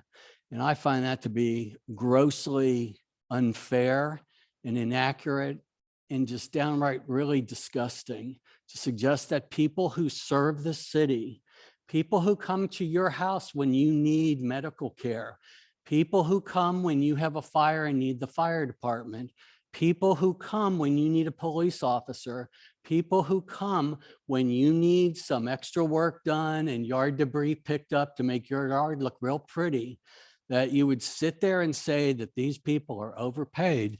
That is just, it's beyond disappointing, and it really speaks to character. And I think that's really what this petition is about, is it speaks a lot to character. Thank you. I appreciate your clarifications, Ms. Tedford.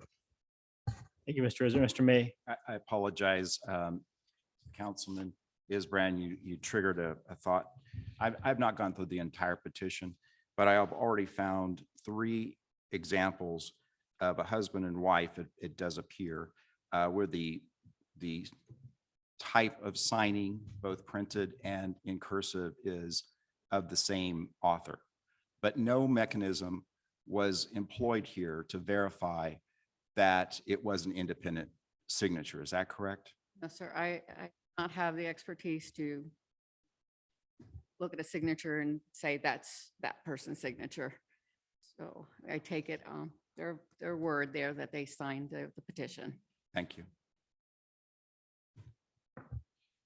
We have any further questions, council? I just want to point out that it's not this council's job to police the petitions. That is not within our purview. But I do believe what in our purview is to get down to the bottom of what people were told as we knock on doors going forward. And if we find out that people were misled or we have videos of them being misled, then it's our responsibility to share that with the proper authorities and let the chips fall where they may, because while I'm not a fan of more negative attention for the city of Castle Hills, I firmly believe that it's our responsibility to stand up for the people that are lied to, that are misled, and they're told mistruths. Because if you want to sign a petition, by all means, I encourage you to, but please have full understanding of what you're signing. That being said, do we have any discussion on this agenda item? Or there's no discussion, excuse me. No further discussion. We'll proceed on to item 6.6. Discussion regarding financing options to address city capital improvement needs. Mr. Rapley. Thank you, Mayor, Council. We have Andrew Friedman here from Samco, as well as Mr. Spurgeon here from our bond council to talk about sort of the next steps as a result of trying to identify financing options for our capital projects. So I'll let Mr. Friedman go ahead and discuss his presentation. Good evening, Mr. Mayor, council members. Andrew Friedman with Samco Capital Markets. Have the honor and privilege of being the financial advisor to the city of Castle Hills. I guess I'll start by taking a step backward. Tonight, we were supposed to be entertaining and authorizing a bid for the sale of those certificates of obligation. In doing so, went through the full process up until receiving a bid.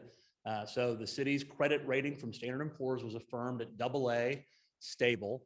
A lot of great things going on here. Mr. Rapley did a great job of pulling together all of the information necessary to put together an offering document, which is, of course, the picture, the document that tells the story of Castle Hills, the financing itself that's used to solicit and sell the certificates of obligations to investors. And he also went through that rating process, did an admirable job of telling that story to the rating agency. Obviously, knowing that the petition was delivered after we'd had that rating call, we did not post to the investing community that offering document, and we instead withdrew our solicitation to receive bids today at 11 a.m., and so we did not do so. So with that in mind, obviously the point of this discussion is, where do you go from here? And so the city has several options, or it has at least a couple of options to discuss this evening. The first of which, the petition, is petitioning the city to take this to an election. Your next election would be the uniform election date, November of 2022. And that would be for the exact purposes of this certificate of obligation on its face, $7 million for street and drainage repairs of the city in a single proposition. That would be taken through proposition. If passed by a simple majority at that November election, the city would then be in a position to issue that debt in an amount not to exceed that $7 million. Alternative to that, you just approved a capital improvement plan for your streets and drainage. You could choose not to hold an election for this certificate of obligation and hold a general obligation bond election for streets and or drainage in an amount that you all desire. You've got a capital improvement plan You know, the dollars and the projects at hand. You could take some or all of them to the electorate in November for their approval. If you do that, rather than having a single proposition, you would have a proposition strictly for streets and a separate proposition for drainage, each in an amount set out in the propositions respectively. The really no difference there, again, as we've talked about in the past, the interest rate that you receive from a certificate of obligation or a general obligation bond are one and the same. You can expect to get the same interest rate. They're both secured by your ad valorem taxes. So that's the informally the full faith and credit of the city of Castle Hills that you're going to make that repayment on a timely basis for however long those obligations are outstanding. So that's really the two simple choices before you all. It's a policy decision for you all to make. You're not calling for that election this evening. We'd have to follow, I think, for the certificates of obligation. I'll start getting out of my wheelhouse here, and you've got two very excellent bond attorneys here that can really dig into the weeds with you. You have the ability to call the certificate of obligation election at your discretion, I believe. And a general obligation bond election, meaning anytime now through when we'd have to call an election otherwise for that November date. A general obligation bond election, however, has to be called within a certain window, no sooner than 90 days prior to that November election and no later than 78 days. So it's roughly a 2-week window that occurs generally in mid-August. So you've got time, if you were to go that path, really either path, to deliberate over which course of action you'd like to pursue, come up with those dollar amounts if it were for a general obligation bond before taking action and adopting a bond election ordinance calling for that election sometime in mid-August.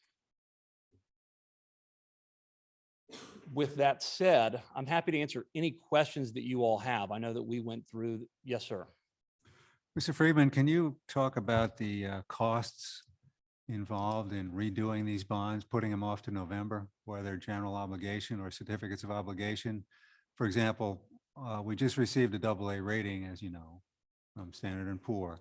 Does that have to be redone? And if so, yes, it does. Yes, sir. It will need to be redone. I did have a chance to visit with the rating analyst who performed that rating. Is there a cost to that? There will be a cost. And so I'd summarize this for Mr. Rapley. Most of your consultants all work on a contingent basis, meaning that your financial advisor, your bond attorney, and the other parties to this only get paid upon the successful closing of a financing. So obviously we're not proceeding, we're not charging, and that's all well and good.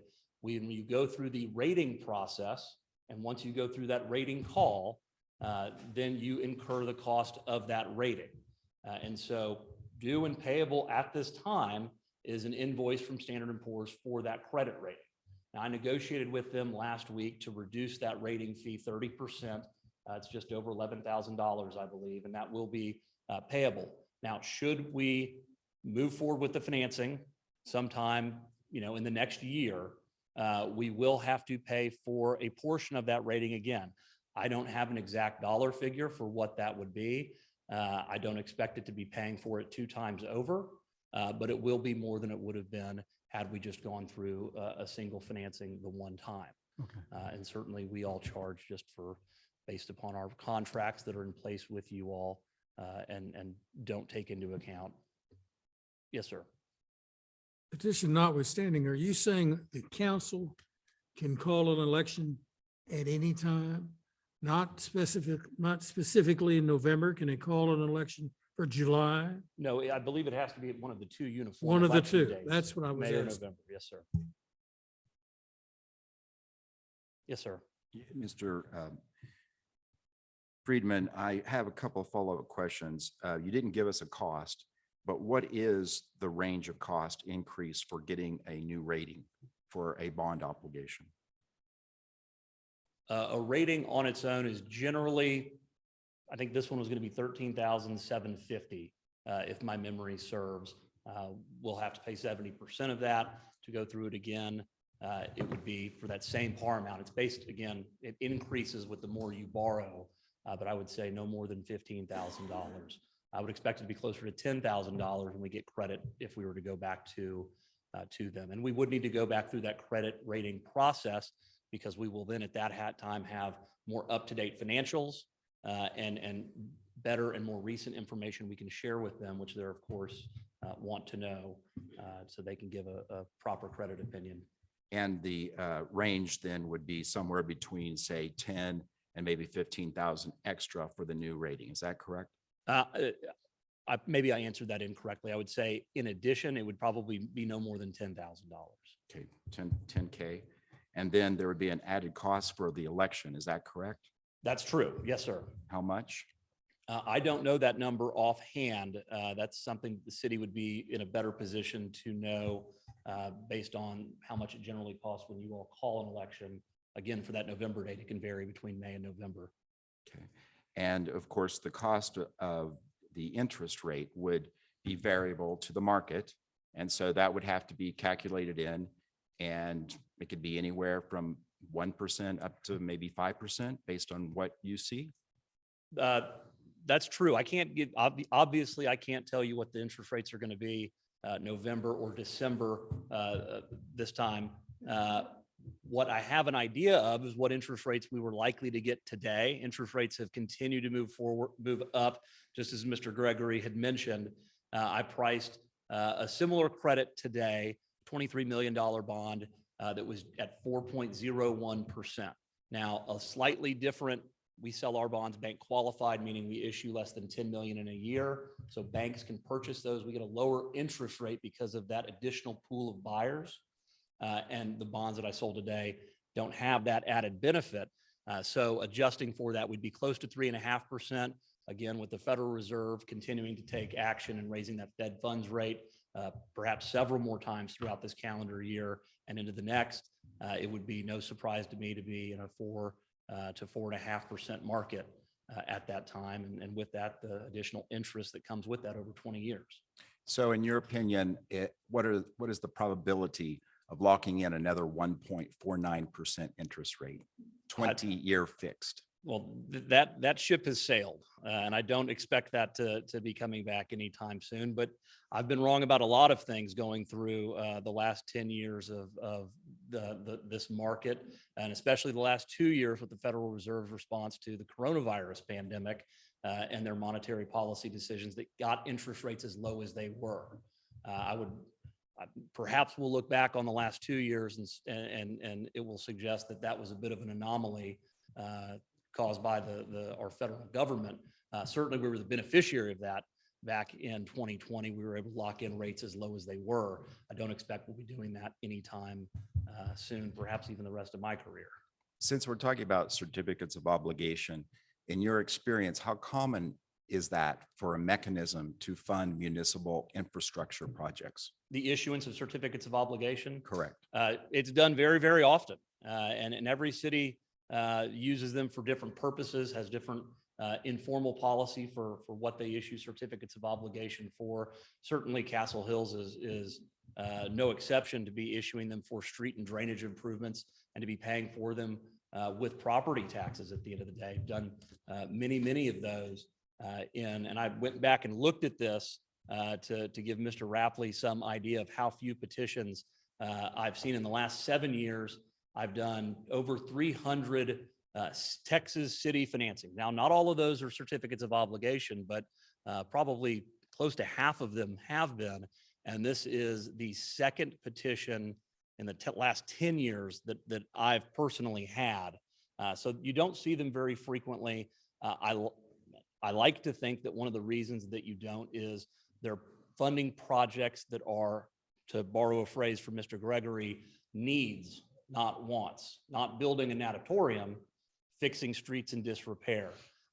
Also, and it's worth pointing out, certificates of obligation are used most prevalently, at least as prevalently, in lieu of revenue bonds and thinking of utility system improvements. Now, we at Castle Hills don't have a utility, but often a city that has a water and sewer utility or has specifically a drainage utility with revenues associated with that would issue certificates of obligation, and that alleviates a number of bond covenant restrictive provisions within those bonds that allow the city to finance those projects at the lowest cost possible. That's done tons and tons throughout the state of Texas through the use of certificates of obligation. And so certificates of obligation are to municipalities what a mortgage would be to someone that wants to buy a house over time and not have to pay the lump sum up front. Is that correct? Yes, certificates of obligation, bonds, tax notes, they are all a mechanism akin to a mortgage. That's absolutely true. And the name of the game is to get the lowest fixed rate so that over time in the future, we're not guessing as to what the ultimate cost will be. Is that correct? That is correct. Yeah, the variable rate bonds do exist and they are sold from time to time. Certainly not something that we've been recommending, at least over the last 10 years, where we've seen interest rates constantly going down with the fear that they will eventually go up. Now that we're in a rising interest rate market, certainly we would not be recommending a variable interest rate debt to finance projects. So I know you can't promise this, but can you try a little bit after November to lock us in for 3% or less for 20 years? Well, you say that. One of the things that I've spent some time thinking about is the Federal Reserve right now is increasing interest rates in an effort to get a handle on inflation and slow that down. What do they have? The way they do that is raising interest rates, try to cool the economy off. Well, what happens if the economy enters a recession? And there's been lots of talk about that. We've seen economic indicators that have historically pointed to that. The 10-year Treasury bond yield and the 10-year crossing, meaning that short-term rates are higher than long-term rates. Well, if we get into a position where we do enter a recession, one of the tools at the federal government's disposal will be to start a quantitative easing program again and lower their long-term rates. So we could foreseeably see interest rates come down. Whether that happens in November or that's 2 years from now, or they choose not to do that and we don't see that happen, are all possibilities. But I'll certainly pray on it. And one last thing, just to sum up to Mr. Gregory's point, it inures to the benefit of the public that their elected officials are nimble enough to take advantage of those opportunities. Is that correct from your point of view? I think so. When you have a project and you know the cost and you've got a plan of action to repay that and in a prudent, fiscally prudent way, I think the proof is in the pudding, as it were. Standard & Poor's serves as an independent third party to review the goings on of the city, not just from the socioeconomic perspective, the 30,000 foot view of what is Castle Hills, what is the average income, et cetera, compare that back to the rest of the country, but also how are you all from a city management perspective, from a governance perspective on the dais, implementing policies and helping steer the city in as best a way as possible. And they've done so, and they've given you the second highest credit rating that a city can have. There's AAA, AA+, and AA. Well, the federal government doesn't even have a AAA rating anymore. They're at AA+. So y'all are in a very, very good position. And I think it helps to reinforce a story of fiscal prudence on the part of the city management and you all as a governing body. If I can follow up on that question, you've done tons of these all over the state, right? Yes, sir. How do we rank as far as a credit rating for a city of our size? You're up there. I don't have the statistics, I guess, in my back pocket to support it, but in the top 10% of cities out there borrowing on their general obligation credit. Could you ballpark? We'd potentially be looking at 1% increase between borrowing now today and in January approximately, correct? Foreseeably, yes. So what kind of dollars are we looking at if it was assuming a 1% increase from 3.5 to 4.5 over 20 years? If we were talking about in terms of what interest and sinking tax rate it's going to take to support the bonds, it's going to come back, I would suggest, pretty minimally as you see it on your tax bill. We were looking at levying just under maybe 6 cents an INS tax rate. I could see that being 6.1 to 6.2 cents in the coming year. One of the bigger issues that I see, and we talk about interest rates, and that's a headline news. The other headline, of course, is inflation. And so one of the things that I find troubling, may be the wrong word, but looking at your project cost, it's going to cost $5 million today. What's it likely to cost a year from now? Well, that could easily be $6.5 million at the rate things are going. That pushes the needle far more than interest rates going up. Talking about long-term interest rates, 1% over 20 years.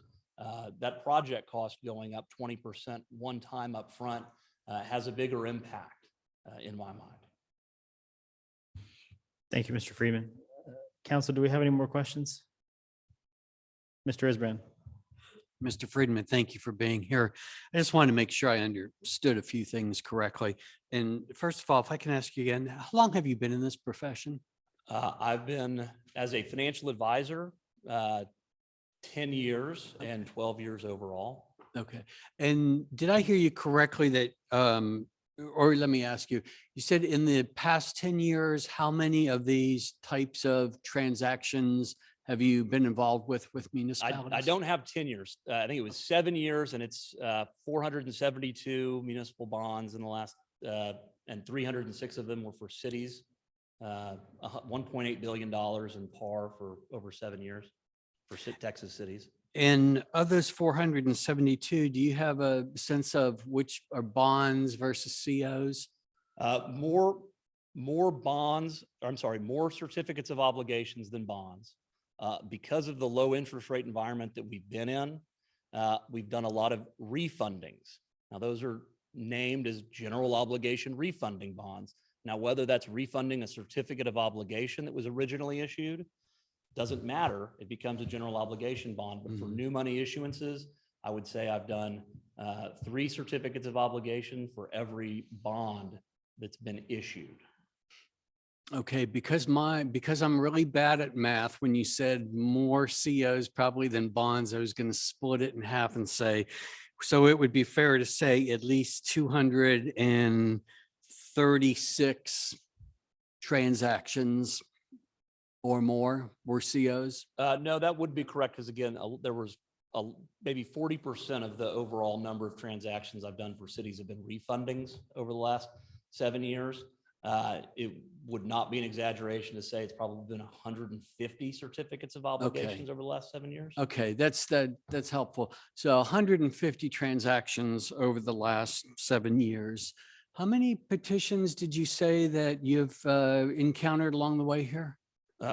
This is the first one in those 7 years that has made it all the way to this point. I had another client who heard that they were going to be petitioned, and they early on in the process, and they chose to stop just after getting started. They never even received the petition because they decided that they just didn't want to deal with the headache, as it were. So this is the first one I've actually gone through fully in 7 years. Mr. Spurgeon, Ms. Kanuski's experience may vary from mine. I'll let them attest to that, but that's my own personal experience. So what do you attribute that to, that you've handled a large number of these and only 2 have come up? Do you see, can you attribute that to something? Nothing in particular, I guess, in my own head. I'd say that I've looked at that historically and attributed it to ongoing transparency, elected body to its constituents, as well as just tackling desired projects that people generally want. I sit through a lot of public meetings. I hear people complain the state over about the condition of their streets. And that's one of the things that's largely taken on. And again, utility systems issue certificates of obligation to fund a wastewater treatment plant, new sewer pipe, new water pipe, lift stations. Those are repaid from the revenues of that business enterprise. Well, when you're moving through that CO issuance process, it's not uncommon for people to say, this isn't repaid from your taxes. This is coming from your utility rates that we're not changing. And in some cases, they do come with utility rate increases. It's all project specific. But those are some of the reasons that I personally think that we don't see them very often. So it wouldn't be unreasonable to suggest that that low number is based on, as you said, it's what people want. They want their streets fixed or whatever the case may be. And because of the governance of a city and its financial health, that it is an attractive option. It very well may be. It gets a little bit outside of my wheelhouse and the specific scope of my work and service. Yeah, to the I'm city. just trying to figure out if you have hundreds of these taking place, what would be so off about Castle Hills is that it would warrant something that nobody else chooses to pursue other than politics? And I guess we won't be able to answer that question, but maybe you can answer another one for me or confirm for me. You said that the city of Castle Hills now has the second highest credit rating possible. Is that correct? Yes, sir. That's pretty good, right? Very good. Yeah. So, and how long are you aware, has Castle Hills had this august credit rating? Since we borrowed our initial certificate of obligation 2 years ago and took the city through its first credit rating, at least in many years, certainly the first since I began working with you. Yeah. So when outside credit agencies and the like look at Castle Hills, they look at our financial health, they look at the stability of our governance, they look at perhaps the need that is being requested, and how the COs would be used, they go, they're a pretty good deal, huh? Is that fair to say? They do. They have a ratings matrix that they use, 5 separate categories. They're all weighted differently, but they look at the largest of which is kind of the 30,000 foot view, your socioeconomic indicators, wealth, wealth per capita, et cetera. They look at your debt profile and contingent liabilities. They look at the fiscal policies and governance that you have in place, things that keep the city from spending all of its reserves, for instance, or a policy that forcing you to adopt a balanced budget, things of that nature, proper controls in place. And so based on the aggregation of all of that information, they kick out their rating. So do things like an investment policy from a city help with that kind of rating? They certainly do. And Castle Hills recently adopted a new investment policy. Is that correct, to your knowledge? It is. I think I was at the meeting where you all were adopting it. Right. And when you have balanced budgets, does that help your credit rating? Certainly does. They want to see that you maintain a reserve, for instance. They want to see that you adopt a balanced budget, that you're setting your rates and services, your tax rates sufficient to cover not only your operational expenses, but whatever capital outlay type projects, et cetera, you may have on the budget. And they like to see that you've got policy in place that helps guide that, whether that's budgetary policy, looking at how you all formulate your budget. For instance, looking at a 3-year historical trend of what your operational expenses have been, and the same with your revenues, where you project your revenues to be based on historical performance, are all things that they take into consideration when determining your financial management. And just to follow up on that, a city having 6 months of reserves would be considered probably a good thing in terms of the creditors, if you will, in saying, wow, that's a financially stable. That's absolutely true. Okay, so I just wanted to make sure that I understood that you've dealt with hundreds of these, and Castle Hills has the fortune here to be the only one to come to this point in the road, despite the fact we have the second highest credit rating possible.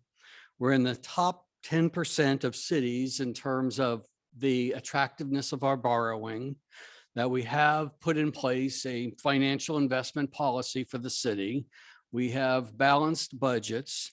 We have 6 months of reserves. So all the things that the city council has done to shore up its financial stability is what makes us so compelling as a customer, if you will, for something like certificates of obligation. Well, certainly as somebody to borrow money generally. Certificates of obligation are one avenue with which to borrow money. But yes, y'all are in a great position to borrow money. You know, a bank looking at an individual to loan a mortgage to mortgage does the same type of credit analysis. You all people, you know, often ask credit rating versus credit score and the similarities therein. And, you know, we're well above in that analogy, that kind of 750, 775 mark on a personal credit rating. Okay, that's very helpful. Thank you, because it helps to clarify confusion I've had from those who say how we are going so deeply into debt and risking the financial health of the city. And given your professional expertise at it, I would take that word as having great value. So I appreciate your comments. Certainly. Thank you. And the city has a very low amount of debt. You know, you as recently as had no debt. Very few cities are in a position to not have debt or to have as little as you all have. Y'all are different than a growing city that's adding new rooftops and residents like many others around the state, but you do have a very low to moderate amount of debt, certainly not a high amount of debt. Great, thank you. And I hope the residents of Castle Hills recognize from this the seriousness and the extent of deliberation that this city council has put into making sure that our finances are in a good spot so that we could address these critical situations that we have that are now going to be delayed or perhaps killed altogether. Thank you. Mr. Freeman, sorry to belabor the point. I wanted to ask a couple of questions about the finances. Somebody had said there was a $300 increase a year to cover the COs. I know that it's a little bit fluid based on the property evaluations, which haven't been confirmed, which are expected to be finalized in June. Is that right? They'll be certified July 25th. July 25th. Okay, thank you. What kind of a projected increase do you think a resident, I think we had figured a $400,000 house might expect to see? Yeah, so the guiding principle, again, from you all, from the notice of intention meeting was that we were going to sell an amount of debt that would amount at, really it would have been today's, you know, when we were selling bonds today and structuring the debt service finally, that would amount to no more than a $100 increase on a $400,000 home. So that was looking at your total taxable value, your INS rate that's currently in place, looking at the growth that we've got. And again, we don't look at individual homeowner, we look at the total taxable value of the entire city to back into what that tax rate would be. Again, the interest and sinking portion of your tax rate, that would be a $100 increase. The INS portion of your tax rate, for any of you who might not remember or citizens who might not know, you have the maintenance and operations portion of your tax rate. That goes to pay police, fire, and the operational expense of the city. And then you've got a separate interest and sinking fund portion of that tax rate. We're talking specifically about the interest and sinking portion of that tax rate. But whether we could sell $5 million or $6 million to affect that $100 increase, or given higher rates, we would have to scale that back in order to make sure that we hit that number. That was the guiding principle and rule going into this sale that we were measuring against. As to the $300 increase, I can't speak to that. That wasn't part of any of the analysis I'd performed to this point or communicated with you all or staff. Got you. And so I guess we can assume that the numbers that you gave were pretty conservative. I think 5% increase. Is that right? That was what we were looking at initially, yes. And So given that we're at 25 to 28% increase, it's probably going to end up being less than 100. Well, I mean, I guess we don't know what the rates, but it's going to be less than projected, correct?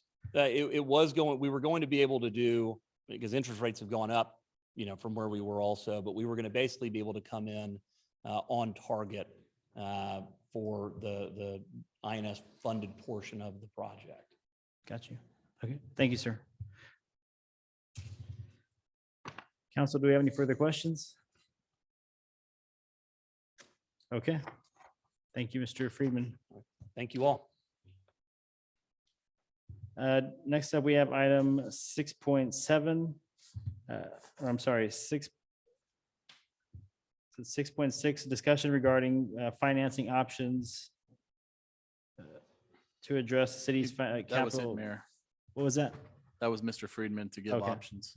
6.7, discussion and possible action on Mayor. accepting the proposal for information technology server hardware refresh services. Mr. Rapley. Mayor, Yes, sir. could I ask that we, in the interest of this conversation, move up item 6.8, which pertains to the impact of the discussion we've been having tonight? That's a great idea. Thank you. Thank you. If there's no further objections with that, council will proceed with item 6.8, discussion and possible action on payment to Standard and Poor's Global Rating for rating services. Mr. Rapley. Thank you, Mayor and Council. I left a copy of an invoice from S&P that we are required to pay as a part of the ratings. As Mr. Freeman had mentioned, this would have been a part of the issuance, but now as a result of petition, we have stopped, as he said, pursuing the COs. However, we do have to pay S&P. In this case, we don't have a line item and or budgeted to pay for this. So I wanted to make sure I got this in front of council for approval. And then we just take care of this obviously in our budget amendment later this year. But again, we didn't account for having to pay for this out of the general fund, which we have to do now. Thank you, Mr. Rapley. I have a question on that. Mr. Paul. Moving forward, Mr. Rapley, assuming that we go ahead in November and move forward with a project, can we then go back and incorporate this particular fee also into the funds that we would hopefully be acquiring if we proceed in November? I think that would be Mr. Friedman response as far as that possibility.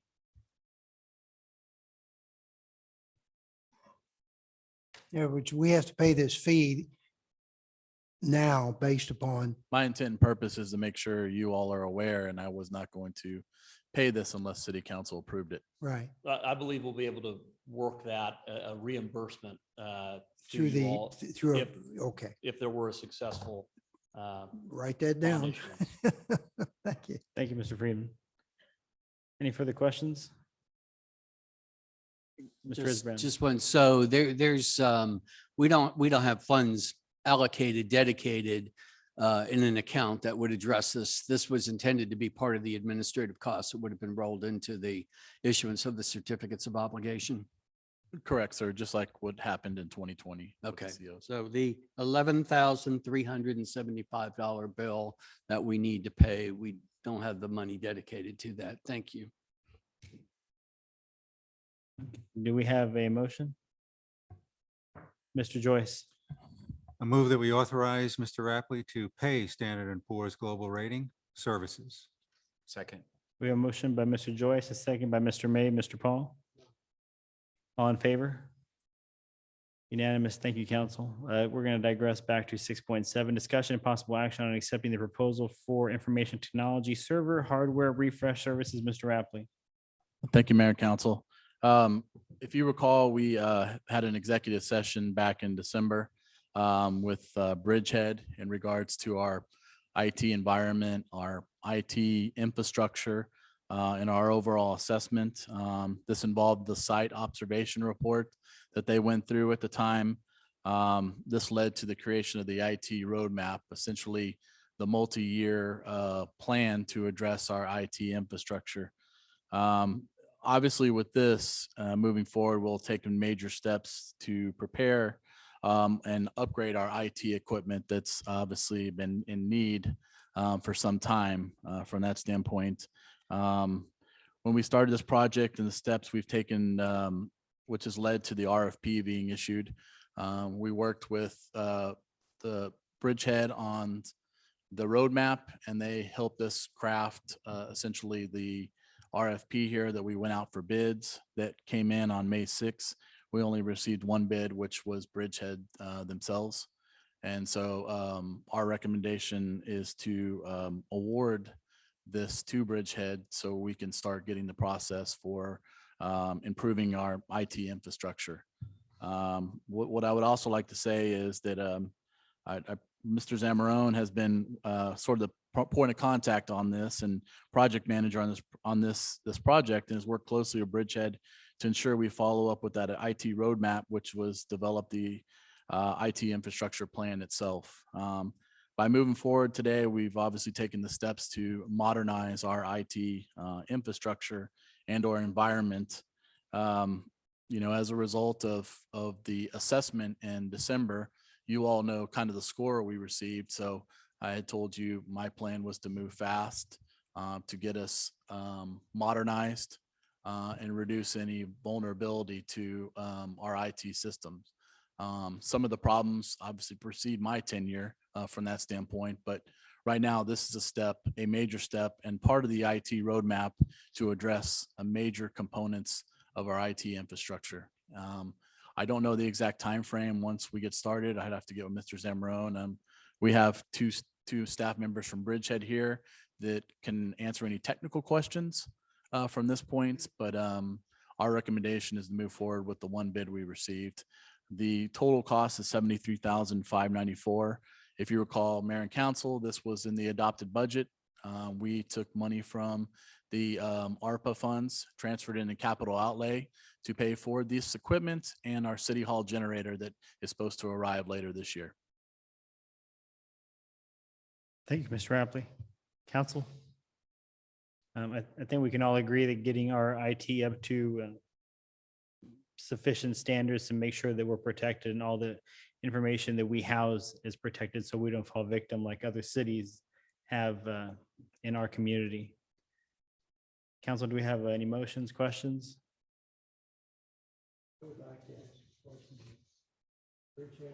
Yes, sir, they are. Yes, we have Jason and or Ash here.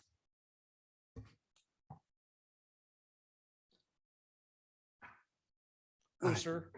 I'm Ash Surratt. I work daily with Mr. Zamaron, working on y'all's IT infrastructure and providing service support for the city. All right, I see you have servers in here. Some Yes, sir. servers. How many was it?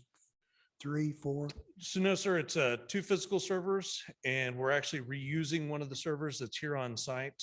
So one of the goals that we were trying to set out for was to be able to repurpose anything that we could. So we are repurposing one of the servers to operate for running our backup systems. And then the 2 new systems are going to host all of the multiple servers that will be on those physical hosts. Now, the servers that will be left, will they be replaced? Not anytime soon. Do they need to be replaced? The servers that are, none will be left after we finish with this, Okay, except for the one. right, okay.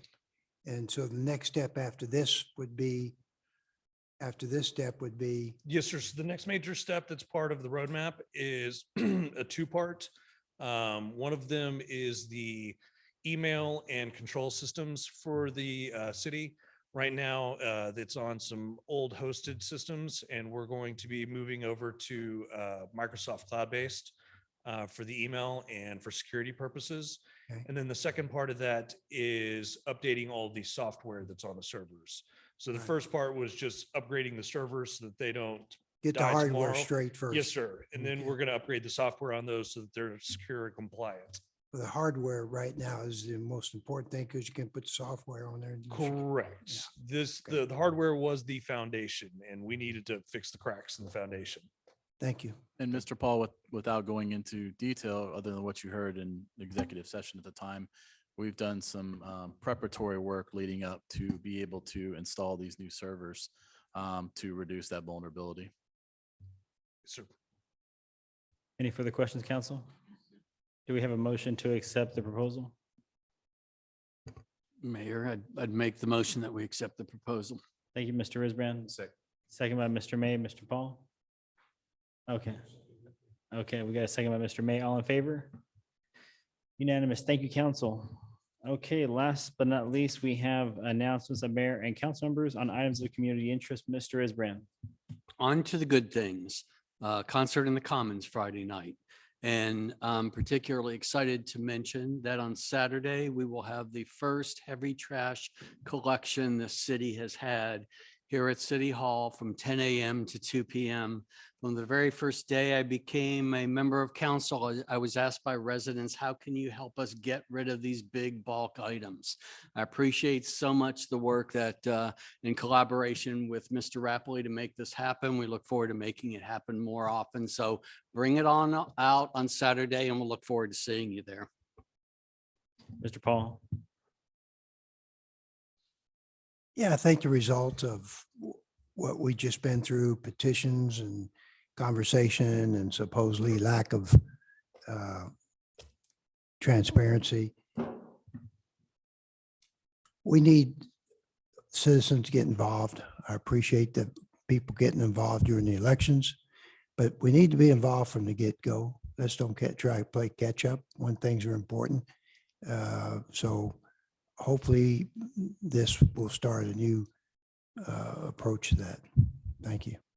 Thank you, Mr. Paul. Mr. May. I want to begin just by, again, commending Councilman Gregory for his years of public service. And a bunch of things happen subterranean that people don't actually talk about that I think are kind of important. We worked together on the ethics code for the council and mayor. I'm not sure that that had been done before. Very good collaborative effort.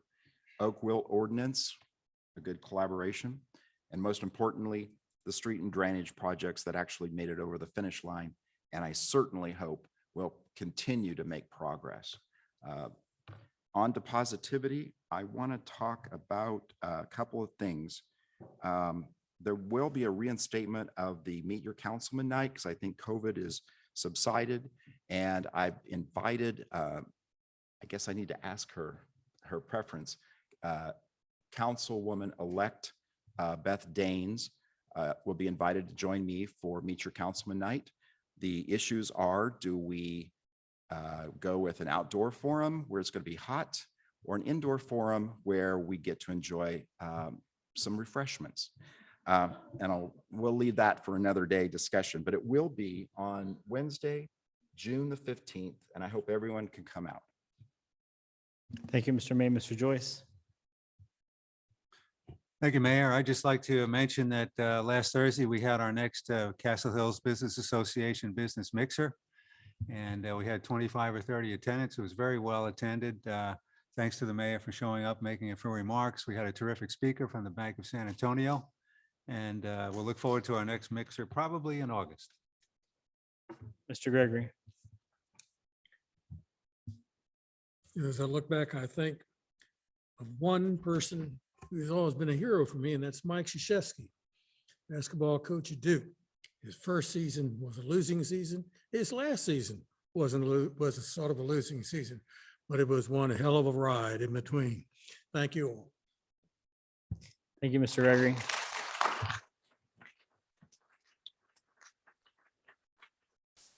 I just want to start off by thanking Mr. Gregory for his years of service, congratulating Mr. Joyce on his reelection, and welcoming Councilwoman-elect Beth Daines, who couldn't be here because she had pre-existing travel plans, but she will be joining us very soon. Did want to share or echo Mr. Isbrand's excitement about the bulky drop-off that we're having on Saturday. The city manager and I, and I'm sure some of my council member colleagues will be out there to help you unload as long as it's not too heavy. And just really excited about the direction the city is moving. I have people reaching out to me daily, excited about the city and wanting to know where they can buy a house and what's coming up. And I have a friend that just put an offer on a house that didn't even go to market. There was an estate sale. They went in, they said, we want it. And I think it's just indicative of the progress that we have going on in the city. People see the streets are getting done. People see that we're making improvements, and people want to be a part and ride the high of Castle Hills because we're making substantial progress. So thank you to everybody up here, and especially the staff, because we couldn't do it without y'all, and that includes our first responders. Thank you all so much. I'll entertain a motion to adjourn. Mr. Paul. Second? Second. Second by Mr. May. Sorry he beat you. All in favor? Okay, it is 9:07. The meeting is adjourned. Everybody have a good evening.